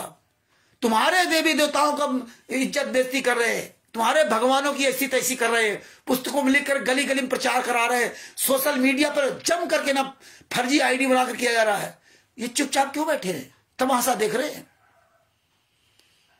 जब सच बोलने वाले मुंह पे ताला लगाएगा तो फिर इस देश में यही होगा, और यही हो रहा है। हम लोग 2016 से कंटिन्यू पूरी दुनिया के सामने सबूत दे रहे हैं, सब कुछ दे रहे हैं, वकीलों, जजों से, नेताओं से, मंत्रियों से। आपने देखा कैसे कैसे नेता मंत्री जवाब देते हैं, कैसे जवाब देते हैं? ये मंत्री हैं, को विचार करना पड़ेगा। आप लोग अपना मुंह खोलिए।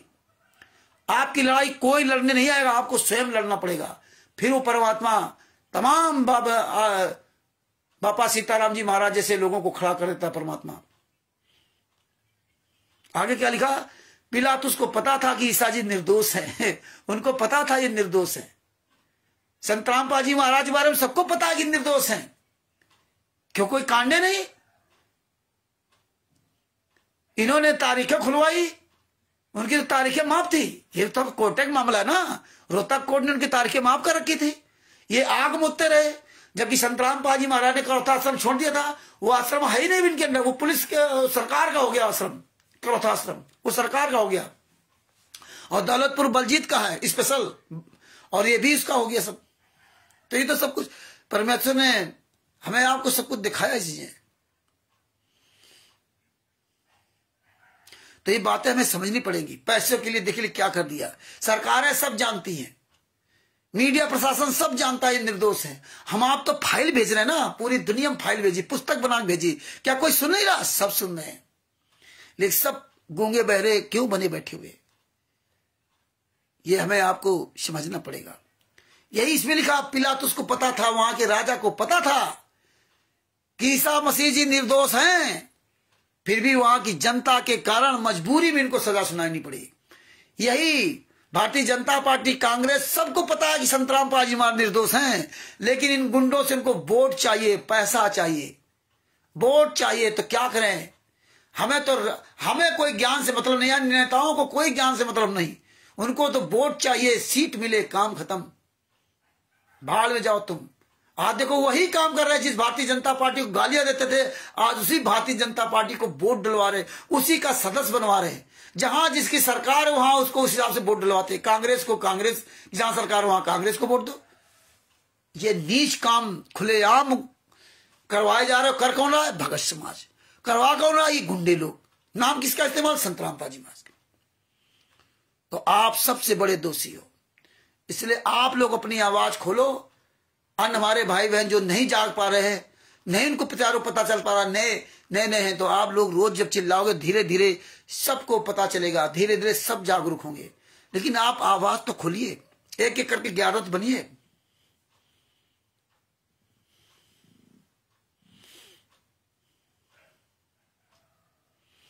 भगत भाइयों, यही हमारे आपके दबाव में सजा सुना दी। नहीं तो संत रामपाल जी महाराज आज हमारे जेल से बाहर होते, अगर आप हिसार तारीखों पे हजारों लोग जो जा करके हीनियस क्राइम नहीं लगवा तो भी संतराम पाजी महाराज जेल से बाहर होते। जिस तरह 2006 से 2008 तक जेल में रहे थे, उन्होंने कोई जमानत नहीं कराई थी, कोई वकील ने संतराम पाजी महाराज के लिए नहीं किया, और पर्सनल वार्ड में कोर्ट ने जमानत दी थी। कोर्ट ने मेहरबानी की थी, रोहतक कोर्ट ने, और यही हिसार कोर्ट में था। जज कहता था भैया सबूत दो, सबूत दो, संतराम पाजी महाराज अकेले ही सब नहीं कर सकते, लेकिन इन्होंने कोई सबूत नहीं किया। मजबूरी में उसको ये फैसला सुनाना पड़ा था, क्योंकि सबूत नहीं था संतराम पाजी महाराज ने हत्या की है, संतराम पाजी महाराज आदेश दिया, इसलिए मजबूरी में उनको फैसला सुनाना पड़ा, क्योंकि उनके परिवार वाले कह रहे हैं बस इस बात पर। बात बाकी कोर्ट बिना सबूत के किसी को सजा नहीं सुना सकती। और संतराम पाजी महाराज के द्वारा आदेश देना, मारने का आदेश देना, ना लिखित में ना बोल करके सुनाया गया। तो भैया सजा क्यों दी जज ने? उसकी मजबूरी थी कि उनका बेटा गवाही दे रहा, उनकी बेटी, उनकी बहन गवाही दे रही है, उनका भांजा गवाही दे रहा है, उनके सारे नाते रिश्तेदार गवाही दे रहे हैं, उनके सारे मिलने जुलने वाले संतराम पाजी महाराज को दोषी, इसलिए उनको मजबूरी में उनको सजा सुनानी पड़ी। और नहीं तो बात बाकी कोर्ट में चाहे 1 करोड़ चाहे 1 अरब लोग आकर के ना और कहे कि नहीं संतराम पाजी महाराज दोषी, तो कोर्ट वो बात को कभी स्वीकार नहीं कर सकता था, क्योंकि कोर्ट सबूतों से चलता है। इसीलिए कोर्ट ने कहा था कि संतराम पाजी महाराज को बताया था कि अब मैं इसमें इतनी जगह छोड़ दी है कि आप हाई कोर्ट जाओगे तो बाइज्जत बरी हो जाओगे, क्योंकि कोर्ट जानता था कि वकील सब ये इन गुंडों के हैं। अरे भैया वो जज जो है ऐसा नहीं है कि कोई घसियार आदमी बैठा है, अच्छे पढ़े लिखे लोग, ब्रिलियंट लोग जज होते हैं।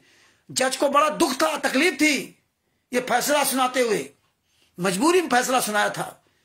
ये हरामजादे जितने 12 वकील थे तारीखों पे जाते ही नहीं थे, तारीख पे तारीख बढ़ा लेते थे, आपकी तारीख दूसरी तारीख में जज इनको हड़काता था, इस सर लचा करके सुन करके चले आते थे, फिर दूसरी तारीख पे 1-2 तारीख छोड़ दिया, ऐसे ये लिंगर ऑन करते रहे, मतलब ये बढ़ाते रहे। तब मजबूरी में 16-17 अक्टूबर 2018 को ये उसको सजा सुनानी पड़ी थी। लेकिन संतराम पाजी महाराज के द्वारा हत्या करने का आदेश लिखित में अब बोल करके नहीं था, तो सजा इनको कभी नहीं हो सकती थी। ये बात आपको अच्छी तरह से इस पॉइंट को ध्यान में रख लेना चाहिए। ये पॉइंट अपने दिमाग में भर लीजिए कि जब संतराम पाजी महाराज के द्वारा हत्या करने को कोई एविडेंस ही नहीं है, तो फिर जज ने सजा क्यों सुनाई? सबसे बड़ी बात आप ये देखिए, वही बात इसमें यहां कहा कि पिलातुस उस समय राजतंत्र, राज प्रजातंत्र है। पिलातुस जो राजा था वो जानता था ईसा मसीह निर्दोष हैं, लेकिन उनको क्या, वो भीड़ की वजह से उनको ये फैसला सुनाना पड़ा।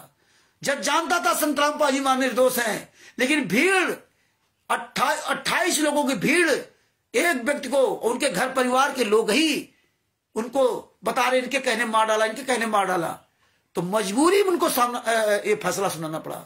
बात बाकी संतराम पाजी महाराज निर्दोष है, इस फैसले में भी निर्दोष है। और सुप्रीम हाई कोर्ट में कहा था, जब लोअर कोर्ट में सजा नहीं हो सकती तो हाई कोर्ट में क्या होना था, और अब तो अपने आप जेल से बाहर आ जाते। तो ये बातें आपको पॉइंट टू पॉइंट समझनी पड़ेंगी, पॉइंट टू पॉइंट आपको बोलना पड़ेगा, तब जाके ये बात बनेगी। पहले आप काबिल बनिए, तब दूसरे को आप बताएं। आपकी बात सुनने वाले बहुत लोग हैं इस दुनिया में, आप ये मत सोचना कि आपकी बात सुनने वाले लोग नहीं। आपको लगता है कि आपके समर्थक आपके साथ नहीं है, आपको यूट्यूब पर, फेसबुक पे सब्सक्राइबर आपके बढ़ जाएं, तो आप समझो कि हमें लोग बहुत चाह रहे हैं। वो सब्सक्राइबर तुम्हारे किसी काम के नहीं है, वो सब्सक्राइबर हमें नहीं चाहिए, सब्सक्राइबर नहीं चाहिए। सब्सक्राइबर तो संतराम पाजी महाराज के थे, कितने सब्सक्राइबर कोई काम आया? सब्सक्राइबर तो 600 साल पहले कबीर साहब ने तो शिष्य बनाया था, सब्सक्राइबर नहीं बनाए थे।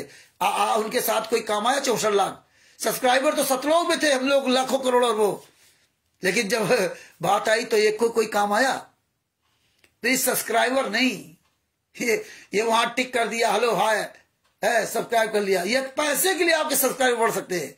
आज ये पूरी दुनिया पैसों के लिए भीड़ लगी हुई है सब्सक्राइबर बढ़ाने के लिए, इसलिए आप सब्सक्राइबर की चिंता न करें, सब्सक्राइबर बढ़े। मुझे लाइक कोई करे या ना करे, हमें ये नहीं मतलब है, हमें मतलब कि मुझे हमेशा सत्य और अहिंसा का साथ देना, सत्य बोलना और अहिंसा का साथ देना, ये आप अपने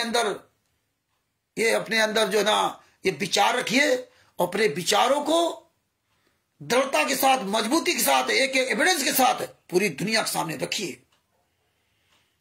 पूरी दुनिया तुम्हें चोर कहे तो कहने दो, तुम चोर तो नहीं हो ना। तो ये बातें आपको समझ में आ जानी चाहिए। और इसीलिए परमात्मा ने आज ये प्रसंग रखवाया, नहीं तो हमें कोई जरूरत नहीं थी इस प्रसंग को सुनाने के लिए।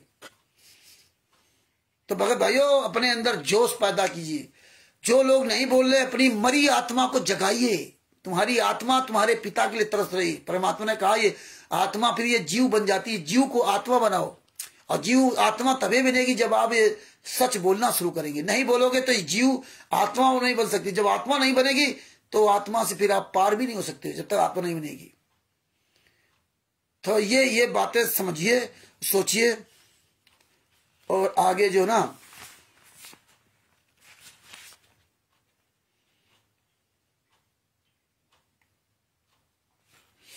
अब आपको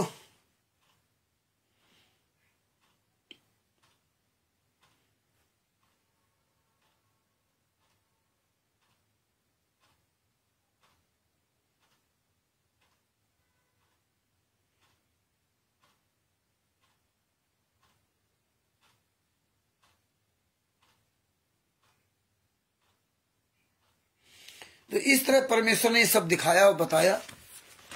और आपको एक प्रकरण सुनाएंगे और, लेकिन उसमें भी टाइम ज्यादा लग जाएगा। तो भगत भाइयों, अपनी जो है ना 371 372 में सुनाते आत्मज्ञान, 371 से 372 तक, पेज नंबर 371 से 372 तक देखते हैं परमेश्वर ने क्या हमें शिक्षा दी है।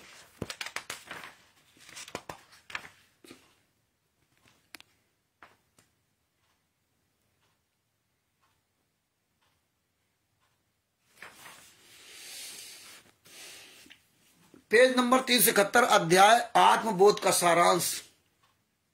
कबीर सागर में 30वां अध्याय आत्मबोध पृष्ठ 6 पर। आत्मबोध का अर्थ है आत्मा को परमात्मा की भक्ति का ज्ञान करना। आत्मबोध आत्मज्ञान कहलाता है। आत्मबोध का अर्थ है कि आत्मा क्या है, यानी आत्मा की जानकारी, आत्मा को उसका अस्तित्व बताना, यानी जीव को उसकी स्थिति, सामर्थ्य, कर्म अकर्म का ज्ञान कराना। ऋषि जन कहते हैं कि आत्मज्ञान हो जाने से जीव मुक्त हो जाता है। ये गलत है, ये गलत है। क्योंकि यदि किसी रोगी को, अब यहां ध्यान से सुनना, परमेश्वर ने कितनी अच्छी बातें लिखी संत रामपाल जी महाराज ने। और आपको ज्ञान हो गया तो उस ज्ञान से कोई लाभ नहीं हुआ। आप चारों वेदों के ज्ञाता बन गए, वहां का तत्व परमात्मा ने दिखा दिया है, और आपको सब शास्त्रों का ज्ञान दिखा दिया, आपको आत्मज्ञान हो गया।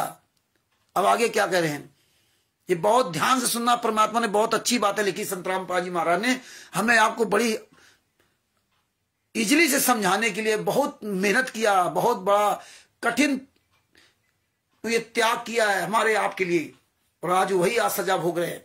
क्या लिखा, आत्मज्ञान हो जाने से जीव मुक्त हो जाता है। ये गलत है, क्योंकि यदि किसी रोगी को किसी ने ज्ञान करा दिया कि आपको अमुक रोग है, ये रोग है, किसी रोगी को किसी ने, वैद्य ने, डॉक्टर ने ज्ञान करा दिया कि आपको ये रोग है, संत रामपाल जी महाराज ने ज्ञान करा दिया कि शास्त्रों का ये प्रमाण है, आप ऐसे चलो,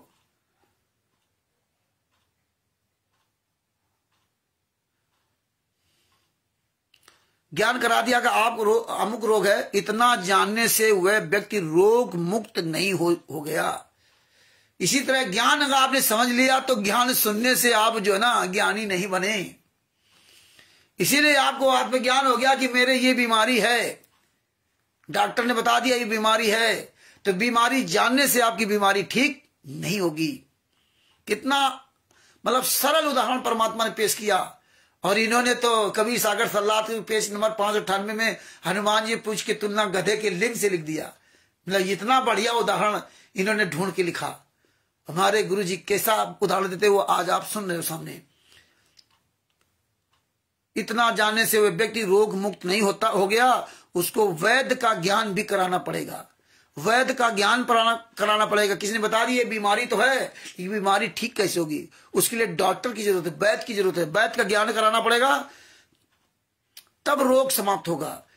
जीव को ज्ञान हो गया कि आप जन्म मरण के रोग से ग्रस्त हैं, जीव को ज्ञान हो गया कि जन्म मरण के रोग से ग्रस्त है।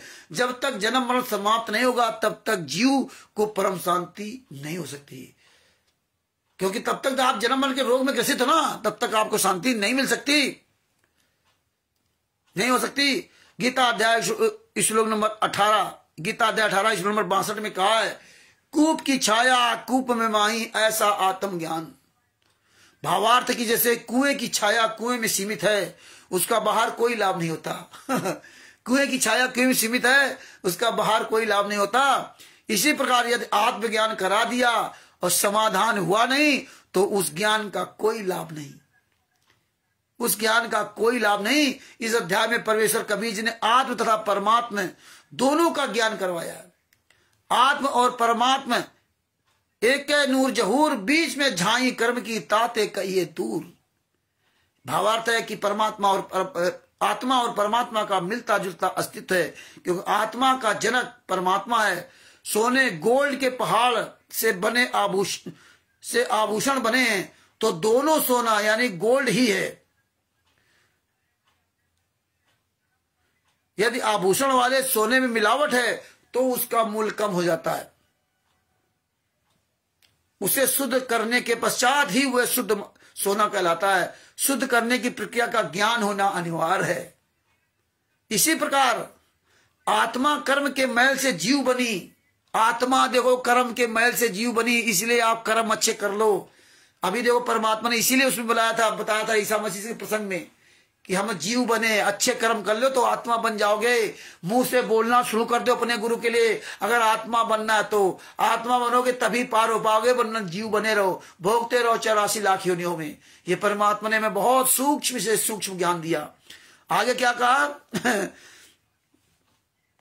इसी प्रकार आत्मा कर्म के मैल से जीव बनी। इसको शुद्ध करने के लिए यानी मोक्ष प्राप्ति के लिए ज्ञान कराना आवश्यक है।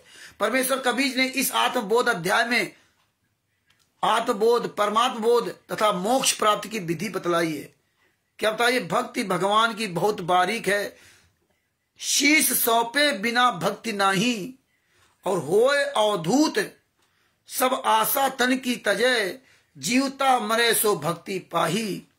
नाचना कूदना ताल का पीटना, रानिया का खेल है भक्ति नहीं। रैन दिन तारी करतार सो लागी रहे, कहे कबीर सतलोक चाही। कबीर परमेश्वर जी सतगुरु रूप में अपने पाने यानी जीव को मोक्ष दिलाने की विधि स्वयं बताने के लिए प्रकट होते हैं। वे बता रहे हैं कि परमात्मा की भक्ति बहुत नाजुक है, बहुत नाजुक है, बड़ी सावधानी के साथ करना चाहिए। यदि परमात्मा की भक्ति के लिए सिर भी देना पड़े, यदि परमात्मा की भक्ति के लिए सिर भी देना पड़े तो चूकना नहीं चाहिए। जैसे सरला जी ने दोनों हाथ कटवा दिए थे, जैसे सेव सम्मान ने की जिन्हें अपने लड़के की गर्दन काट दी और स्वयं सेव ने कहा मेरी गर्दन काट दो पिताजी। जरा भी सोचना करना बड़ा ये होती है सिर साटे की भक्ति। अब आप लोग बोल नहीं पा रहे, गर्दन क्या खाक दोगे? हाथ कट जाएंगे, जरा मुसीबत आ जाती है। एक दिन अगर पैसा नहीं तुम्हें कमाया नहीं, धंधा व्यापार नहीं चला तो रोने लगते हो, हे परमात्मा, हे परमात्मा। हाथ कट जाएंगे तब क्या होगा? जयदेव की तरह अगर कुएं में डाल दिया जाएगा तब क्या होगा? मर जाओगे। हैं? तब आवाज खोलो, आवाज हैं बताते हो सिर्फ साटे की भक्ति है और नहीं कोई बात। सिर्फ साटे के होते अवगत अलग अनाथ। बताइए, केवल गाना गाने से नहीं होगा, है उसका अंग सिर परमात्मा का प्रदान। सिर देने से चूकना नहीं चाहिए। यह सिर अर्थात मानव शरीर तथा उस अंग सिर परमात्मा का प्रदान किया हुआ है। जिस परमात्मा ने तुम्हें ये शरीर दिया, सिर दिया, बोलने की क्षमता दी, आप बोल नहीं रहे हो, आप डरते हो, आप कहते मुझे बोलना नहीं आता। धिक्कार है, कल मर जाओगे तो क्या होगा? बोल पाओगे? इसलिए आज करे सो अब करे, काल से करे सो कब, और पल में परले होएगी बहुर करेगा। ये नहीं कल से बोलेंगे, कल से बोलेंगे, कल किसने देखा, कल पता नहीं, जिंदा रहो ना रहो, आज बोल लो, अपना इतिहास में नाम दर्ज करा लो। आने वाले समय जब परमात्मा कभी आएंगे तो आपका फक्र के साथ आपका नाम लेंगे। सदना जी का जिस तरह नाम लेते हैं, जयदेव जी का जिस तरह नाम लेते हैं, शिव सम्मन्नेकी जी का जैसे बड़े फक्र के साथ नाम लेते हैं, मीरा जी का देखिए, नानक जी का, इब्राहिम सुल्तान आदम जी का।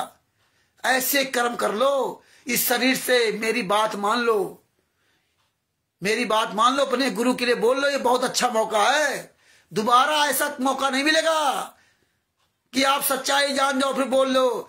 इस युग में अगर आप फेल हो गए तो समझ ले पता नहीं कितने असंख्य युग तक भोगे वो कुत्ता गधा सुअर बन करके ना। आगे क्या कहा परमात्मा ने, यदि भक्ति मार्ग में सिर देने से चूक गए तो बहुत बड़ी भूल होगी। काल ब्रह्म कभी भी ये शरीर नष्ट करा देगा। दुर्घटना, रोग, जल में डूबने से, अग्नि लगने से कभी भी ये शरीर नष्ट हो सकता है। ये सुन लो, कभी भी ये मार सकता है आपको। या आप ये नींद में मस्त हो, ये जागिए आप लोग कि पता नहीं कब ये मार दे काल ब्रह्म। सबसे ज्यादा निगाह आप लोगों पर होगी काल ब्रह्म की। अब मर गए तब क्या होगा, कुत्ता गधा बने घूमोगे।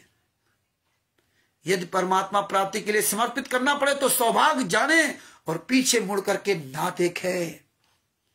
परमात्मा प्राप्ति के लिए जीवित मरना अनिवार्य है, जीवित मरना, यही जीवित मरना है कि इन गुंडों के खिलाफ आवाज उठाओ।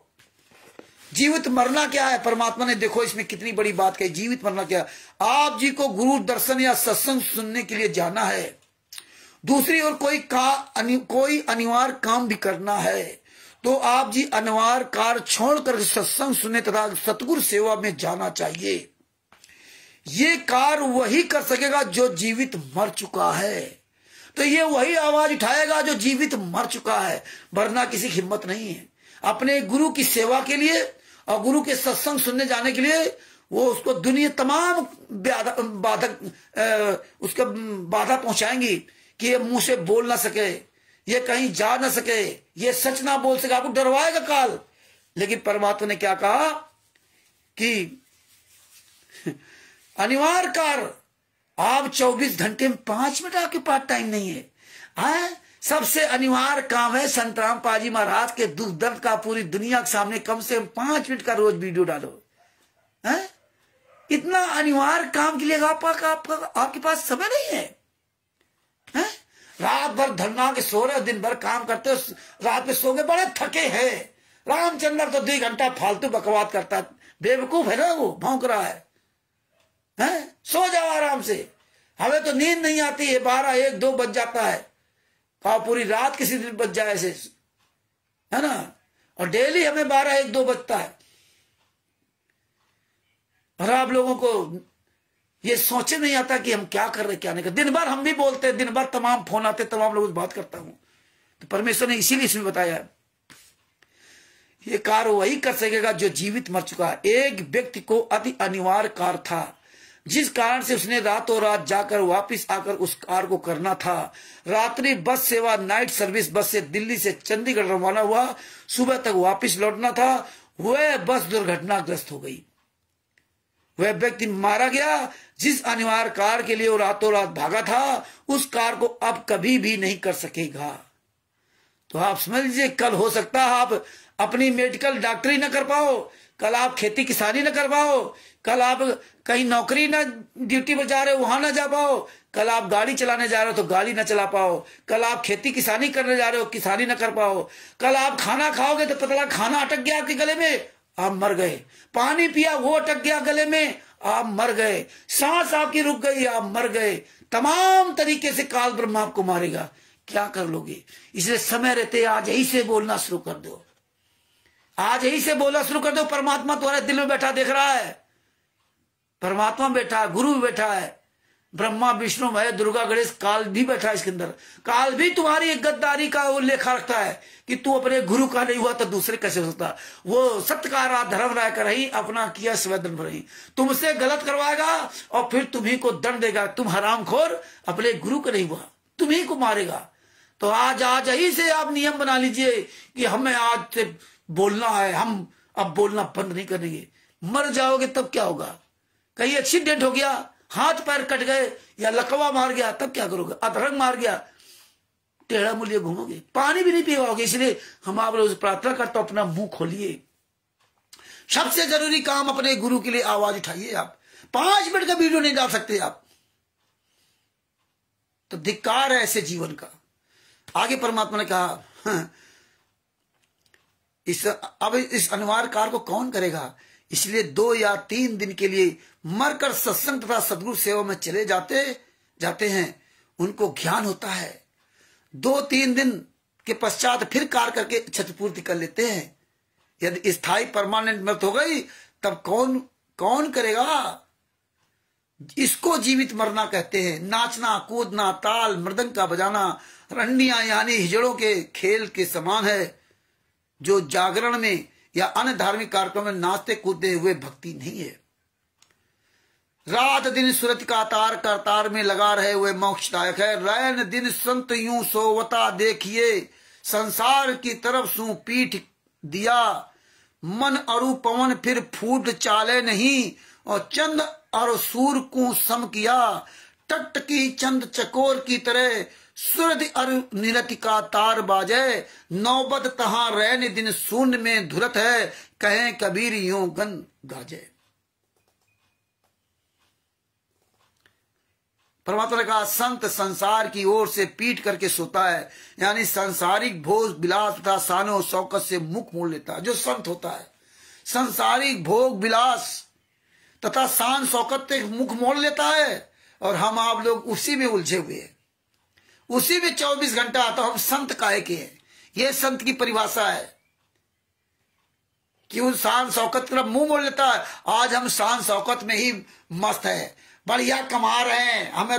हम तो भैया गाड़ी चलाकर महीने में 25,000 कमा रहे हैं, वो दुकान करके 50,000 कमा रहे हैं, बढ़िया शाम पे काजू बादाम किस्मत खा रहे हैं, बड़ा स्वाद ले रहे हैं, बहुत बढ़िया, बड़ी परमात्मा की दया है। बाप तुम्हारा वहां सूखी रोटी तोड़े और तुम बढ़िया काजू बादाम किशमिश का स्वाद लो, है ना। इसलिए परमात्मा कहते हैं, जो भगत होता ना, वो जो मिल जाए, चाहे काजू मिल जाए तो ठीक, वो किसी चीज में जो सम दृष्टि रहता है, वो खुश नहीं, ना दुखी होता ना खुश होता है। ये होती संत की परिभाषा। इसलिए परमात्मा ने कहा, योगी बन, योगी बन। और हम आप योगी हैं क्या? आप विचार कीजिए, हम कितने बदले अपने आप में। आप सब लोग अपने अपने गिरेबान में झांक दीजिए, और जितना बदले हो अपने गुरु के अनुसार बहुत अच्छी बात है, और बदलते रहिए। ये आपके अंतरात्मा का सवाल है। हम कहें या कोई कहे कि आप गलत हो, सही हो, तो उससे आप कभी भी मतलब विचलित ना होइए। हमारे कहने से क्या होता है? आप अपनी अंतरात्मा से अच्छे बनिए, आपका पिता परमेश्वर आपको देख रहा है। आगे क्या कहा? मन पवन सुरति नृत्य को परमात्मा के भजन में लगाए रहता है, वह तो आकाश में परमात्मा के बाजों की धुन को सुनता रहता है। परमात्मा के भजन में ऐसे ध्यान लगाता है जैसे चकोर पक्षी एक पल भी चांद से अपनी नजर नहीं हटाता। ये भजन में बता रहे हैं और ये भी दे रहे हैं, चकोर पक्षी चांद की तरफ से। इसीलिए अगर आप सच्चे अच्छे शिष्य हो तो अपना जो दृष्टि है, जेल में बैठे जेल में सजा काट रहे, जेल में बैठे नहीं, जेल में सजा काट रहे संत रामपाल जी महाराज के चरणों में दृष्टि लगाइए, उनकी वो सूरत को निखारिए, वो सूरत को निखारिए चकोर पक्षी की तरह। ये फोटो में आप ध्यान मत लगाइए, फोटो देख सकते कि मेरे गुरुजी ऐसे थे, ऐसे है, आज कैसे है, आज कहां है। वर्तमान परिस्थिति को याद करिए। आगे क्या लिखा? चंद्रमा शिखर से नीचे, वह चंद्रमा को देखते थे गर्दन को ऊपर करता रहता है, और चंद्रमा सिर से नीचे को जाता है तो अपनी गर्दन को ऊपर से नीचे को करते समय व्रत से गिर जाता है, उसकी गर्दन टूट जाती है। वह पंख भी नहीं फैलाता, कहीं ध्यान भंग होने से चंद्रमा को देखना ना छूट जाए। वो उड़ने की कोशिश नहीं करता, ऊपर से पक्षी को इतना ज्ञान है। लेकिन हम आप एक इंसान होकर के हमें आपको ज्ञान नहीं है कि अपने बाप के लिए 5 मिनट के लिए आवाज उठा सकूं। उस पक्षी को इतना ज्ञान है। वो तो अंगार कहीं देख लेता, अगर चंद्रमा नहीं निकला, जो अंधेला पाक होता है, और कहीं आकर अंगार देख लेता हो तो उसको भी चोट से भर लेता, छोड़ता नहीं है, चोट जल जाती, मर जाता है, लेकिन अंगार कोई सोचता है ये चंद्रमा है, भर लेता है मुंह में। चंद्रमा से नजर नहीं हटाता। संत इसी प्रकार परमात्मा के भजन में टकटकी लगाकर सुरत नृत्य मंत्र था पवन से स्मरण में मग्न रहता है। नाम स्मरण यानी मंत्र के जाप को करते समय मन सुरत नृत्य पवन श्वास श्वास के नाम पर लगाया सकता। तो इसलिए भाइयों, ये परमात्मा ने हमें बहुत सुंदर मार्मिक ज्ञान दिया है ना। तो भगत जी आज जो है परमात्मा ने इसलिए आत्मज्ञान के बारे में परमात्मा ने चर्चा करवाई, ईसा मसीह जी के बारे में। अब 10 बज गया है, इसलिए परमात्मा दया करेंगे। कल फिर परमात्मा बहुत एक अच्छे मार्मिक प्रसंग को रखवाएंगे और परमात्मा यही प्रसंग चलवाएंगे। कुछ दिन तक आप कभी सागर में भी हर बात समझ जाओ, कुछ आपके दिमाग में पड़ जाए पल्ले और आप अपने गुरु के लिए आवाज उठाने लगो। हमें तो सबसे बड़ी यही खुशी होगी और खुशी है जो हमारे भाई बहन आवाज उठा रहे हैं। लेकिन हम फिर भी थोड़ा टाइट होकर कभी बोलते हैं कि हमारे भाई बहन लूज ना हो और आप आगे बढ़े। हमें क्या मिलना उससे? हम तो आपसे कुछ मांगते नहीं। आप जो करोगे अपने लिए करोगे, आप जो भी करोगे अपने लिए करोगे। तो यही भगत जी आप सोच लो कि हम भी दूसरे को ऐसे बताएं, हमारे भाई बहन सब जागे, वो बेचारे अपने कर्मों से फुटने बचे। वो नए नए इस रहस्य को, राष्ट्रीय समाज सेवा से गुंडे के रहस्य को हर आदमी नहीं समझ सकता। ये तो परमेश्वर की दया है जो इतने साल से मुझदास को लगा रखा, तब परमात्मा ने हर चीज को सबूत दिया और सबूत के साथ बोलने का तौर तरीका सिखाया। नहीं, सबूत तो आपको दे दिए जाए, आप उसको ढंग से बोल ही नहीं सकते, आप बता ही नहीं सकते, फिर आपकी बात कौन रखेगा? हमें तो लोग कहते थे ये तो बोलने की तमीज नहीं है। हमें तो लोग कहते थे ये तो गाली देता है, और हम देते भी थे, कुत्ता गधा सुअर कमीना जूता चलाया, सब कुछ किया। लेकिन परमेश्वर की दया यह है कि हम विदाउट एविडेंस के कोई बात नहीं करते। ये सबसे बड़ी बात है। एक दिन वो सबको समझ में आएगी। एक दिन वो जूता देखिए, ये जो गुंडे लोग किस तरह मुझे माँ बहन गालियां देते थे, आप लोगों को गालियां सुनाई भी है, किस तरह से ये लोग भक्तों को मारते थे, किस तरह से ये बेइज्जती करते थे, और तब इनको बड़ा अच्छा लगता था। और जब हमने जूता अभियान चालू कर दिया तो आज सभी बड़े भगत बन गए हैं। रामचंद्र को तो गाली दे रहा है, रामचंद्र को तो बोलने तमीज नहीं है। वो भूल गए जब 5 मिला एक बच्चे को कमरे के अंदर बंद करके मारा था, वो भूल गए। जब परमात्मा के आगे पीछे गुंडे लेके चलते थे, वो भूल गए। जो हर जगह तुम पूरे फौज फाटा लेकर के मारते थे, गालियां देते थे, हमको कितनी गालियां दी लोगों ने, हम तो बड़े प्यार से बोलते थे उसमें। तब मुझे बदलना पड़ा। छठे साठे समाचरित, मूर्ख के साथ मूर्खता का ही व्यवहार करना चाहिए। इसलिए परमात्मा ने कहा था, पागल कुत्ता अगर तुम्हारे पास दौड़ आ रहा हो तो तुम्हें वही व्यवहार करना चाहिए। पागल कुत्ते के साथ क्या व्यवहार करते हो, वही व्यवहार तुम्हें ऐसे गुंडों के साथ करना चाहिए। परमात्मा ने कहा, जो दूसरे को भ्रमित करे, जो दूसरे का जीवन नष्ट करे, उसको तो जूतों से मारना चाहिए, जूतों से। हमारे 5 महिला, हमारे सभी परिवार के साथी, 5 महिला 1 बच्चा, वो महिला 5 महिला में आप अपने अंदर दिल में कभी विचार किया करोगे, मेरी पत्नी भी हो सकती थी उस 5 महिला में, मेरी बेटी भी हो सकती थी उस 5 महिला में, मेरी बहन भी उस 5 महिला में हो सकती थी, मेरी माँ भी उस 5 महिला में हो सकती थी, और वो बेटा जो 1.5 साल का बेटा, वो मेरा बेटा हो सकता था। ये जब आप दर्द महसूस करोगे ना, तुम्हारे सामने तुम्हारे बेटे कोई हत्या कर दे, कैसा लगेगा? तड़पा के मारा, रात में लाठियों से पीट पीट करके ना। आप इसको कहानी सुन करके, कथा सुन करके, इस कान से सुनो, इस कान से मत निकाल दो। ये दर्द महसूस किया रहो। आप इंसान हो, इंसान अपने दुख दर्द महसूस करो, बने गुरु का, उनका अपने ऊपर देख के ना। जिसके जाए पैर बेवाई, वही जाने पीर पराई। जिस दिन आप लोग रात दिन इसी तरह बोलते रहोगे ना, एक दिन देखना ये पाप का खड़ा ऐसा फूटेगा ना कि हमारे पूरे भारत में, पूरे विश्व में जो इन लोगों ने हमारे माताओं बहनों के साथ नीच काम किए, बहुत लड़कियों को इन्होंने जिंदगी बर्बाद कर दी रबेड़ी के नाम पर। कितने लोगों, महिलाओं को आश्रम के अंदर नंगा करके इन्होंने कमरे के अंदर बंद किया था। कितने लोगों ने नीच काम किए थे।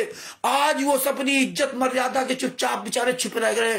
गरीब कमजोर असहाय लोगों के साथ उन्होंने नीच काम किए, हमारे आपके सहयोग से। आप ऐसे ही रात दिन बोलते रहोगे ना, एक दिन देख लेना कि यही सारे लोग बाहर निकल कर आएंगे और इनकी बोटी बोटी काटेंगे हरामजादों को। ये देख लेना, इनकी कहीं शकल देखने को नहीं मिलेगी। ये तो कॉरिडोर नामदान संचालित स्ट्रीट कॉरिडोर, इन सब हरामजादों को अब इस बात का भय हो गया कि अब हम बचेंगे नहीं आने वाले समय। इसलिए जितने मुखिया थे सब अंडरग्राउंड हो गए, कोई मुखिया बाहर नहीं आ रहा। ये मत सोचिए, जब आग लगती ना और जब आग विकराल रूप ले लेती ना, तो फिर भगत जी किसी को बुझाए नहीं बुझती है। ये वही आग है कि बुझाए नहीं बुझेगी।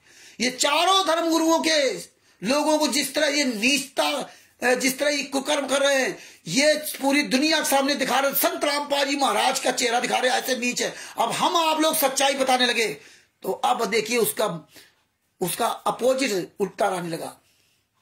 जिस दिन ये सब जान जाएंगे सच्चाई ना, इनको जो है, इसीलिए आज इनकी औकात नहीं है कि किसी का सामना कर सके।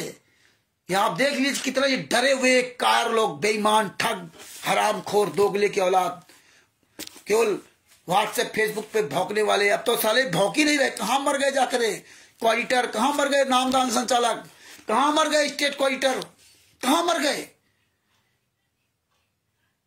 तो ये भगत भाई सोचिए, बहुत बड़ी परमात्मा ने उपलब्धि दी है। इतनी बड़ी टीम को, इतने बड़े गुंडों को जो पूरे वर्ल्ड में इन्होंने कब्जा कर रखा है। आपको सोचना चाहिए कि हम जैसे एक तुच्छ आदमी को साला अमेरिका के नामदान संचालक के मुंह में जूता घिसो, साले जूता घुसोड़ दूंगा मुंह में। वो अमेरिका में बैठा हुआ, कितना उसकी सैलरी होगी भैया। अमेरिका में एक साधारण नौकरी करने वाला, उसकी कम से कम 2-2.5 लाख रुपए तनख्वाह होती है। और ये पता नहीं किस पद पर होगी भैया अमेरिका में। परचून की दुकान करने वाला आदमी, उसकी कम से कम 2 लाख रुपए सैलरी है वहां अमेरिका में। तो इनकी कितनी सैलरी होगी। ये चाहे तो हमें भगत जी बर्बाद कर सकते हैं 1 मिनट के अंदर, क्योंकि रिकॉर्डिंग है, ऑन रिकॉर्ड में बोल रहा हूं, मैंने नाम लेके बोलता हूं। और पूरे भारत में, पूरे वर्ल्ड में जहां जहां सबको अपना नाम लेके बोलता हूं। सबसे पहले मैं बताता हूं, मैं रामचंद्र यादव, उत्तर प्रदेश जिला कानपुर से बोल रहा हूं। और मेरा मोबाइल नंबर जाता है, मेरी ऑडियो जाती है, लेकिन नहीं कर सकते क्योंकि चोर की दाढ़ी में तिनका। हम जाने आया, चोर की दाढ़ी में तिनका था नहीं, लेकिन जैसा कहा चोर की दाढ़ी में तिनका, वो तुरंत चोर खुजलाने लगा। इसलिए ही हरामजादे अगर कोई कार्रवाई करेंगे तो इसी तरह करेंगे जैसे पंजाब में किया था, मेरी पत्नी के कपड़े फाड़ डाले। और ये नहीं कह सकते कि मेरे नामदान सेंटर संत रामपाल, यही आपको बताना चाहता हूं, ये सच्चाई बताइए कि नहीं कह सकते कि संत रामपाल जी महाराज ने मुझे नाम दीक्षा देने का अधिकार दिया। ये अखबार में नहीं निकलवा सकते अपने क्षेत्र में। ये सब हम पहले से एक्सपेरिमेंट कर चुके हैं। इनसे कहिए किसी नामदान संचालक से कि भैया आप नाम, पता, मोबाइल नंबर दे दीजिए और मैं आपके बारे में मैं अखबार में निकला देता हूं कि कानपुर में श्री प्रसाद मौर्य या पंजाब में नरेश दास, दीपक दास, संत रामपाल जी महाराज के आदेश से कबीर परमेश्वर भक्ति ट्रस्ट के पर्चे पर सतलोक आश्रम धुरी खुमारो या हरियाणा वाले का पता लिखा दो कि भाई सतलोक आश्रम धनाना में संत रामपाल जी महाराज के नाम से कबीर परमेश्वर भक्ति ट्रस्ट के पर्चे पर डीवीडी और नाम दीक्षा दी जा रही है। जिसको नाम दीक्षा लेना हो यहां ले सकता। निकलवा दे सतलोक आश्रम धनाना का अखबार में, किसी भी न्यूज अखबार में निकलवा दे। दैनिक जागरण, अमर उजाला, आज, हिंदुस्तान टाइम्स, जितने भी है, इनकी औकात नहीं किसी अखबार में निकलवा दे। ये अपना ऐसे न्यूज चैनल फर्जी छाप करके डाल देंगे, लेकिन इनकी औकात नहीं है कि कहीं किसी भी नामदान सेंटर का ये निकलवा दे। ये जो सतलोक आश्रम धनाना में नाम दीक्षा देते निकलवा दे। ये पॉइंट आपको समझने पड़ेंगे। ये सारा एक्सपेरिमेंट हम कर चुके हैं। फोन करके भैया आप अपना नाम, पता, मोबाइल दे दो, हम सारा पैसा लगाएंगे, हम यहाँ अखबार में निकलवा देंगे, जिससे लोग जो है ना, जो नाम दीक्षा लेना चाहे वो यहाँ आकर के नाम, नहीं, अखबार में नहीं निकलाना। आप सोचो ये इनकी औकात क्या है।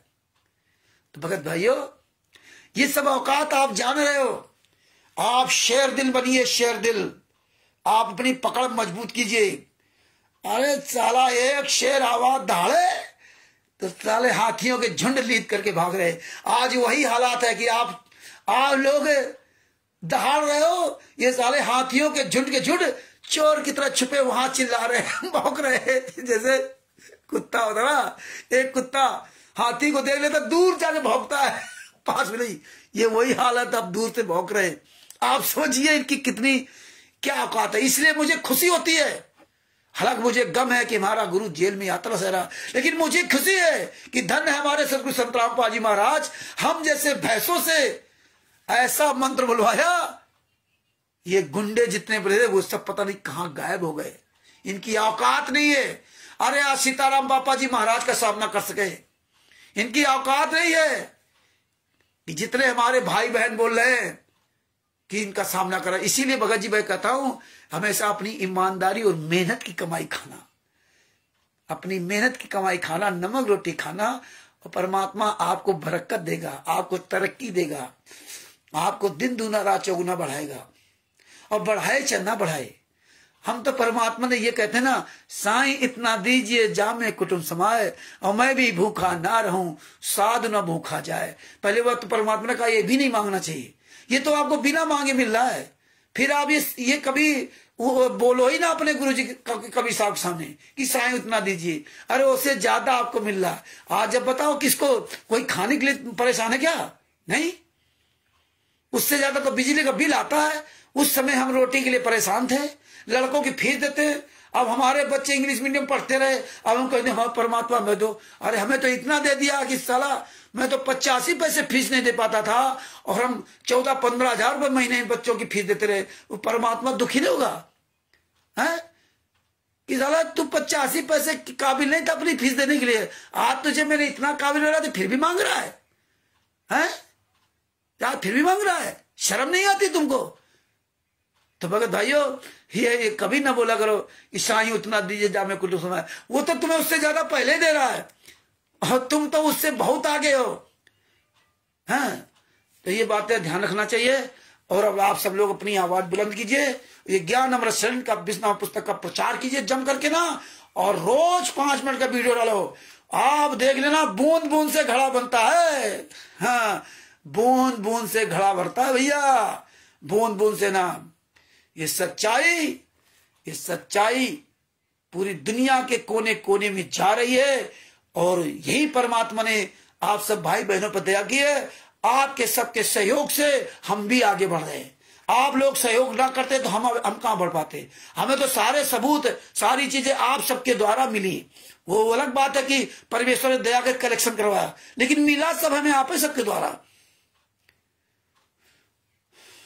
तो परमात्मा की दया से लालचंद दास जी जो राजस्थान से है, उनको सत साहेब बिंदु दास जी जो उत्तर प्रदेश जिला उन्नाव से हैं, उनको सत साहेब सोनू सिंह जी, सत साहेब अब कहाँ से हैं मुझे नहीं पता, नीरू जी पंजाब से है सत साहेब, और ओम प्रकाश जी राजस्थान गंगानगर से है सत साहेब, राजकुमार जी बनारस से है सत साहेब, और जितने भाई बहन सब जुड़े हुए हैं उन सभी को मुझे रामचंद्र दास की ओर से, रामचंद्र यादव की ओर से तहे दिल से सत साहेब। भोली चौकी जो भी भाई बहन जुड़े हुए हैं सबको ये दास सत साहेब करता है।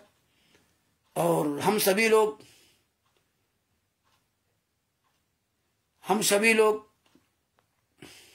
भगत जी मिल करके अपने गुरु जी की जय बोलते हैं। बंदी छोड़ सदगुरु संत रामपाल जी महाराज की जय हो। सभी लोग सत साहिब चैरिटेबल ट्रस्ट के सदस्य बनिए। परमेश्वर ने दया की, बहुत जल्दी ज्ञान संविधान से सतलोक तक का सफर पुस्तक जो बन के आ रही है वो भी इसी तरह पुस्तक होगी। ये बिल्कुल इनको जो ना, ये कहीं भी मुंह दिखाने काबिल नहीं बचेंगे, जो बाकी परमेश्वर इसमें पूरा करवा देंगे। और ये पटना में मार्च या अप्रैल में परमात्मा जब दया करेंगे तो वहां पे एक आंदोलन की नींव वहां रखी जाएगी। वहां परमात्मा दया करेंगे, डीएम को ज्ञापन भी देंगे। वहां आने के लिए पहले से बता दिया जाएगा, 1 महीना पहले से। 1 महीना पहले से आप सब लोगों की लिस्ट बनाई जाएगी। जो जो व्यक्ति आना चाहता है वो अपना नाम, पता, मोबाइल नंबर सब लिखाएगा। जितने लोग आने के लिए पहले से अपना मोबाइल नंबर, पता लिखाएंगे, उतने ही लोगों की वहां परमिशन ली जाएगी। ये ध्यान रखना, उतने ही लोगों की परमिशन ली जाएगी। हम कानून से चलेंगे, हम कानून के विपरीत नहीं चलेंगे।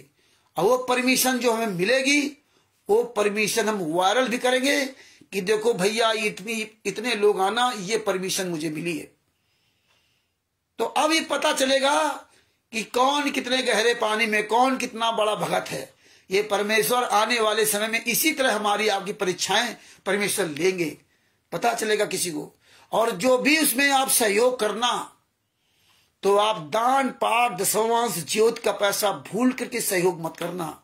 आप लोगों से हम हाथ जोड़ के निवेदन करता हूं, आप सहयोग मत करें, हमें कोई इसकी जरूरत नहीं। लेकिन अगर आप दान पाठ दशमांश का सहयोग करते हो तो ये भूल के मत करना। हम तो इसलिए कह देते हैं कि भाई काम हो रहा, चलो भाई आप भी उसमें सहयोग करेंगे तो आपके भी कुछ पुण्य बन जाएंगे, इसलिए। बाद बाकी मुझे कोई पैसे की आवश्यकता नहीं, क्योंकि परमेश्वर का मार्ग है। हमें क्या जरूरत पैसे की भाई, हमें मांगना होगा तो अपने पिता से मांग लूंगा। लेकिन परमात्मा कहते हैं भाई इस तरह कोई कार्यक्रम हो रहा है तो भाई आप सब लोगों को अपना सहयोग हो जाएगा, वो आपको अपना किया हुआ मिलेगा। तो उसमें अपनी ओरिजिनल मेहनत की कमाई, हराम की कमाई नहीं कि आपने 1000 रुपए किसी चूना लगा दिया और 200 रुपए आप दान कर दो। तो सबसे महत्वपूर्ण होता है कि मेहनत की कमाई, जो खाएगा और दूसरा खाएगा, दोनों को लाभ मिलेगा। और हराम की खाएगा तो बेचारा वही, क्योंकि जो है सबसे बड़ा, जो कहते हैं ना, जैसा खाओगे अन्न वैसा रहेगा मन। इसलिए महाभारत में जो भीष्म पितामह जी आदि आदि द्रौपदी के लिए जो बोला था, नहीं बोला था, जब उनको चीरहरण होता तब नहीं आवाज उठाई, और जब सरसैया पर लेटे थे तो द्रौपदी जी ने यही प्रश्न किया था भीष्म पितामह जी से कि आप तो इतने ताकतवर थे, अगर आप एक भी शब्द बोल देते तो किसी का औकात नहीं थी कि मेरा साड़ी का पल्लू खींचना, तो दूर की बात मेरी तरफ आंख उठा कोई नहीं दे सकता था। तो भीष्म पितामह जी ने कहा था कि मैंने उनका मलिन अन्न खाया था, इसलिए हमारी ये बुद्धि भ्रष्ट हो गई थी, इसलिए हम बोल नहीं पाए। तो इसलिए आपसे मैं निवेदन करता हूं कि भैया हमें इन चीजों से बचा के रखना है ना। आप मत सहयोग करना, आपकी इच्छा की बात है, मुझे नहीं जरूरत है। हम तो नमक रोटी खाने वाले भैया, हम तो शुरू से नमक खाते हैं, हमें नहीं चाहिए घी चुपड़ी रुबड़ी रोटी नहीं चाहिए। तो यही बात आप ध्यान रखें। और बात बाकी फिर आप अगर कोई ऐसा गलत काम करते हैं तो आप जाने और आपका काम जाने। तो हम जो भी करेंगे लीगल प्रोसेस में करेंगे, और वो जब पैसा से सब बता दिया जाएगा, कैसे भेजना होगा, कैसे क्या करना होगा, है जब उसकी जरूरत होगी तो आपको बता दिया जाएगा। लेकिन मैं आपको बता रहा हूं इस बात को लेकर के ना, है बात बाकी हो सकता है कि परमेश्वर की दया से, परमेश्वर की ही दया से कुछ है भगत अपना कार्यक्रम कर लेंगे वहां पे। लेकिन फिर भी मैं कोशिश करूंगा कि आप लोग भी उसमें कुछ ना कुछ भागीदार बन जाएं, वो हमारा प्रयास रहेगा। और बात बाकी तो परमात्मा जाने भैया किसकी क्या सेवा परमेश्वर वहां करवाएंगे, क्या सहयोग करवाएंगे। तो ये सहयोग होगा, ये कोई दान पाठ दशमांश ज्योत का पैसा दे करके आप यहाँ कोई कर्म बनाने का नहीं होगा कि आप सोचे नहीं हम तो यहाँ बढ़ चढ़ करके ना, हम घर में खाने पीने रखा था वो भी 1000 रुपए वहां दे दें, बच्चे को दूध पीने के लिए रखा था वो भी दे दें कि मुझे लाभ मिलेगा। वहां लाभ की नहीं, अपने गुरु के साथ हुए अत्याचार के बारे में आवाज उठाने का सहयोग है। लाभ वाली कल्पना करके मत करना भैया कि मुझे लाभ मिलेगा, हाँ ये लालच वाली भावना करके मत करना। ये हम आपसे निवेदन करते हैं। बात बाकी जिसकी जैसी सोच भैया वैसा करे, हम किसी की सोच बदल नहीं सकते, हम बात केवल कह सकते हैं बस।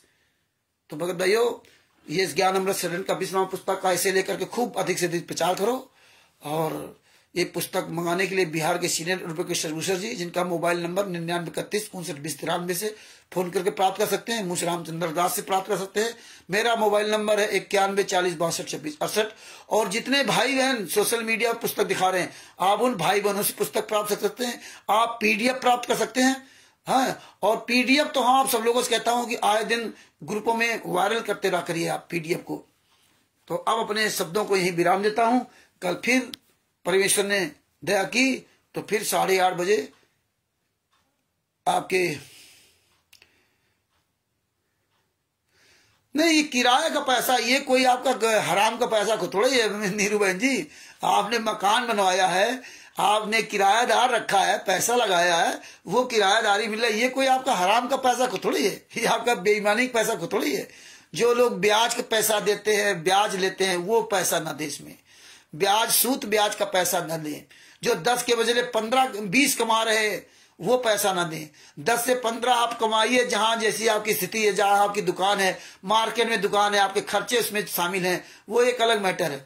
लेकिन आप ये नहीं कि आप 10 रुपए की चीज में आप 20 रुपए बेच रहे, फिर आप उसमें आप सहयोग करें। इस तरह सहयोग ना करें, ये हमारी आपसे प्रार्थना है। बात बाकी आपकी मर्जी है ना। ये किराया थोड़ी कि आप किराए का आप गलत काम कर रहे हो, है ना। हाँ, अरे बैठी हो तो कोई दिक्कत नहीं। ये तो किराया कोई गलत नहीं बहन जी, ये तो किराया आपने मकान बनवाया, पैसा लगाया, जमीन है आपकी है, और फिर आपने उनको किराए पर रखने दिया। ये कोई आपका गलत पैसा खुतड़ी है। आप घर में बैठी हैं, आपके पास नहीं है, तो ये आपको जरूर खुतड़ी कि आप वहां भीख मांग के सहयोग करें। ये कभी मत करना, उधार लेकर सहयोग मत करना। नहीं, आपके पास कोई बात नहीं, परमात्मा सब आपके अंतरात्मा को देख रहा है। तुम्हारे अंदर भाव तो होना चाहिए अपने गुरु के लिए। बस भाव का भूखा है भाई, भाव का भूखा है। हजारों लाखों देने को थोड़ी। परमात्मा का सत्संग हमारे पास कलेक्शन में मिल जाएगा आसानी से, तो मैं भेजूंगा। परमेश्वर ने कहा एक आदमी 20,000 रुपए दान कर रहा है और एक आदमी 2 रुपए दान कर रहा है, दोनों को फल बराबर मिलेगा। याद रखना, 20,000 वाले को भी, 2 रुपए वाले को भी। याद रखिए, आपके अंदर की भावना की बात होती है ना। ये ना सोचो 20,000 वाला दान कर दिया उसको बहुत पैसा फल मिलेगा, हम 2 रुपए दान करें हमें फल कम मिलेगा। या हम दान ही नहीं कर रहे। शिव संबंधी की जी कौन सा दान करते थे, कौन से ज्योति जलाते थे, क्या करते थे। और जिसको फल वाली बात करो तो इब्राहिम सुल्तान आदम जी ने घर परिवार रुपया पैसा सब त्याग दिया था। नरसिंह जी ने सब कुछ त्याग दिया था। जिस लाभ की हम कामना कर रहे हैं उसको तो सब ने छोड़ दिया था। तो यहां ये नहीं है कि आपके पास पैसा तभी। शिव संबंधी के पास तो खाने को नहीं था, भूखे मरते थे। आज हम अभी आकर ज्योति चला रहे हैं, हम नितनेम कर रहे हैं। भैया आप बाद में बात करना। बड़े बड़े भक्तों को हमने देखा, बड़े ऊंचे भक्तों को। हाँ, शाम हुई, रामचंद्र जी मैं फोन काटता हूं, पहले हम ज्योति जला ले, जरा नितनेम कर ले, फिर आपसे बात करता हूं। बड़े भाई भगत हो गए, सुबह नितनेम कर ले, फिर बाद में आपसे बात करता हूं। करो भैया, दोपहर रवाड़ी कर लेते, फिर आपसे बात करता हूं। करो भैया।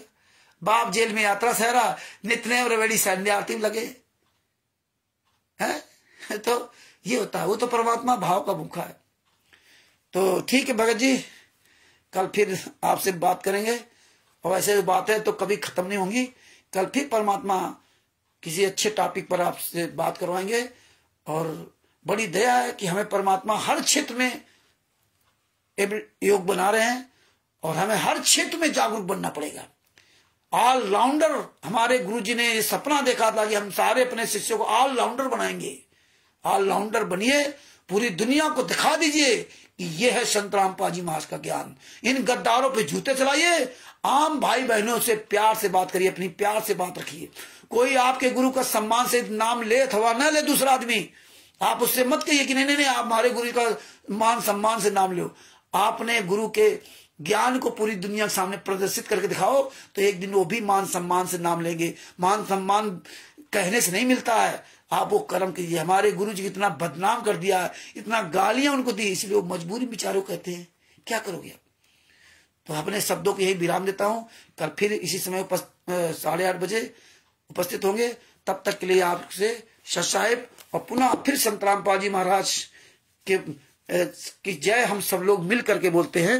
बंदी छोड़ सदगुरु संत रामपाल जी महाराज की जय हो। ये वीडियो अधिक खूब शेयर करो, सब लोग अपने अपने यूट्यूब चैनल पे डालो, फेसबुक, व्हाट्सएप, यूट्यूब, ट्विटर पे खूब शेयर करो। और सबसे अधिक शेयर किया करो वो जो ज्ञान, जो शिवानंद नारायण द्विवेदी जी ने जो फर्जी पुस्तक छापने का कारखाना का वो वीडियो बनाया था, और जो हमारी शिवानंद नारायण द्विवेदी जी की लगभग 3 घंटे की वीडियो, एक पौने 3 घंटे वीडियो, ये वीडियो खूब शेयर करो जम करके ना। आप लोग शायद भूल जाते हो, ये बहुत जरूरी है कि फर्जी पुस्तक का पता। ये वीडियो अधिक से अधिक शेयर करो, रोज शेयर किया करो एक बार। ये 3 वीडियो तो जरूर शेयर करोगे, पुस्तक वाला, फर्जी पुस्तक का पूरा प्रमाण शिवानंद नारायण द्विवेदी जी का, और जो शिवानंद नारायण द्विवेदी के साथ हमारी 2 बार डिबेट हुई है वो, क्योंकि उसमें सारे सबूत दिखाए जा रहे हैं।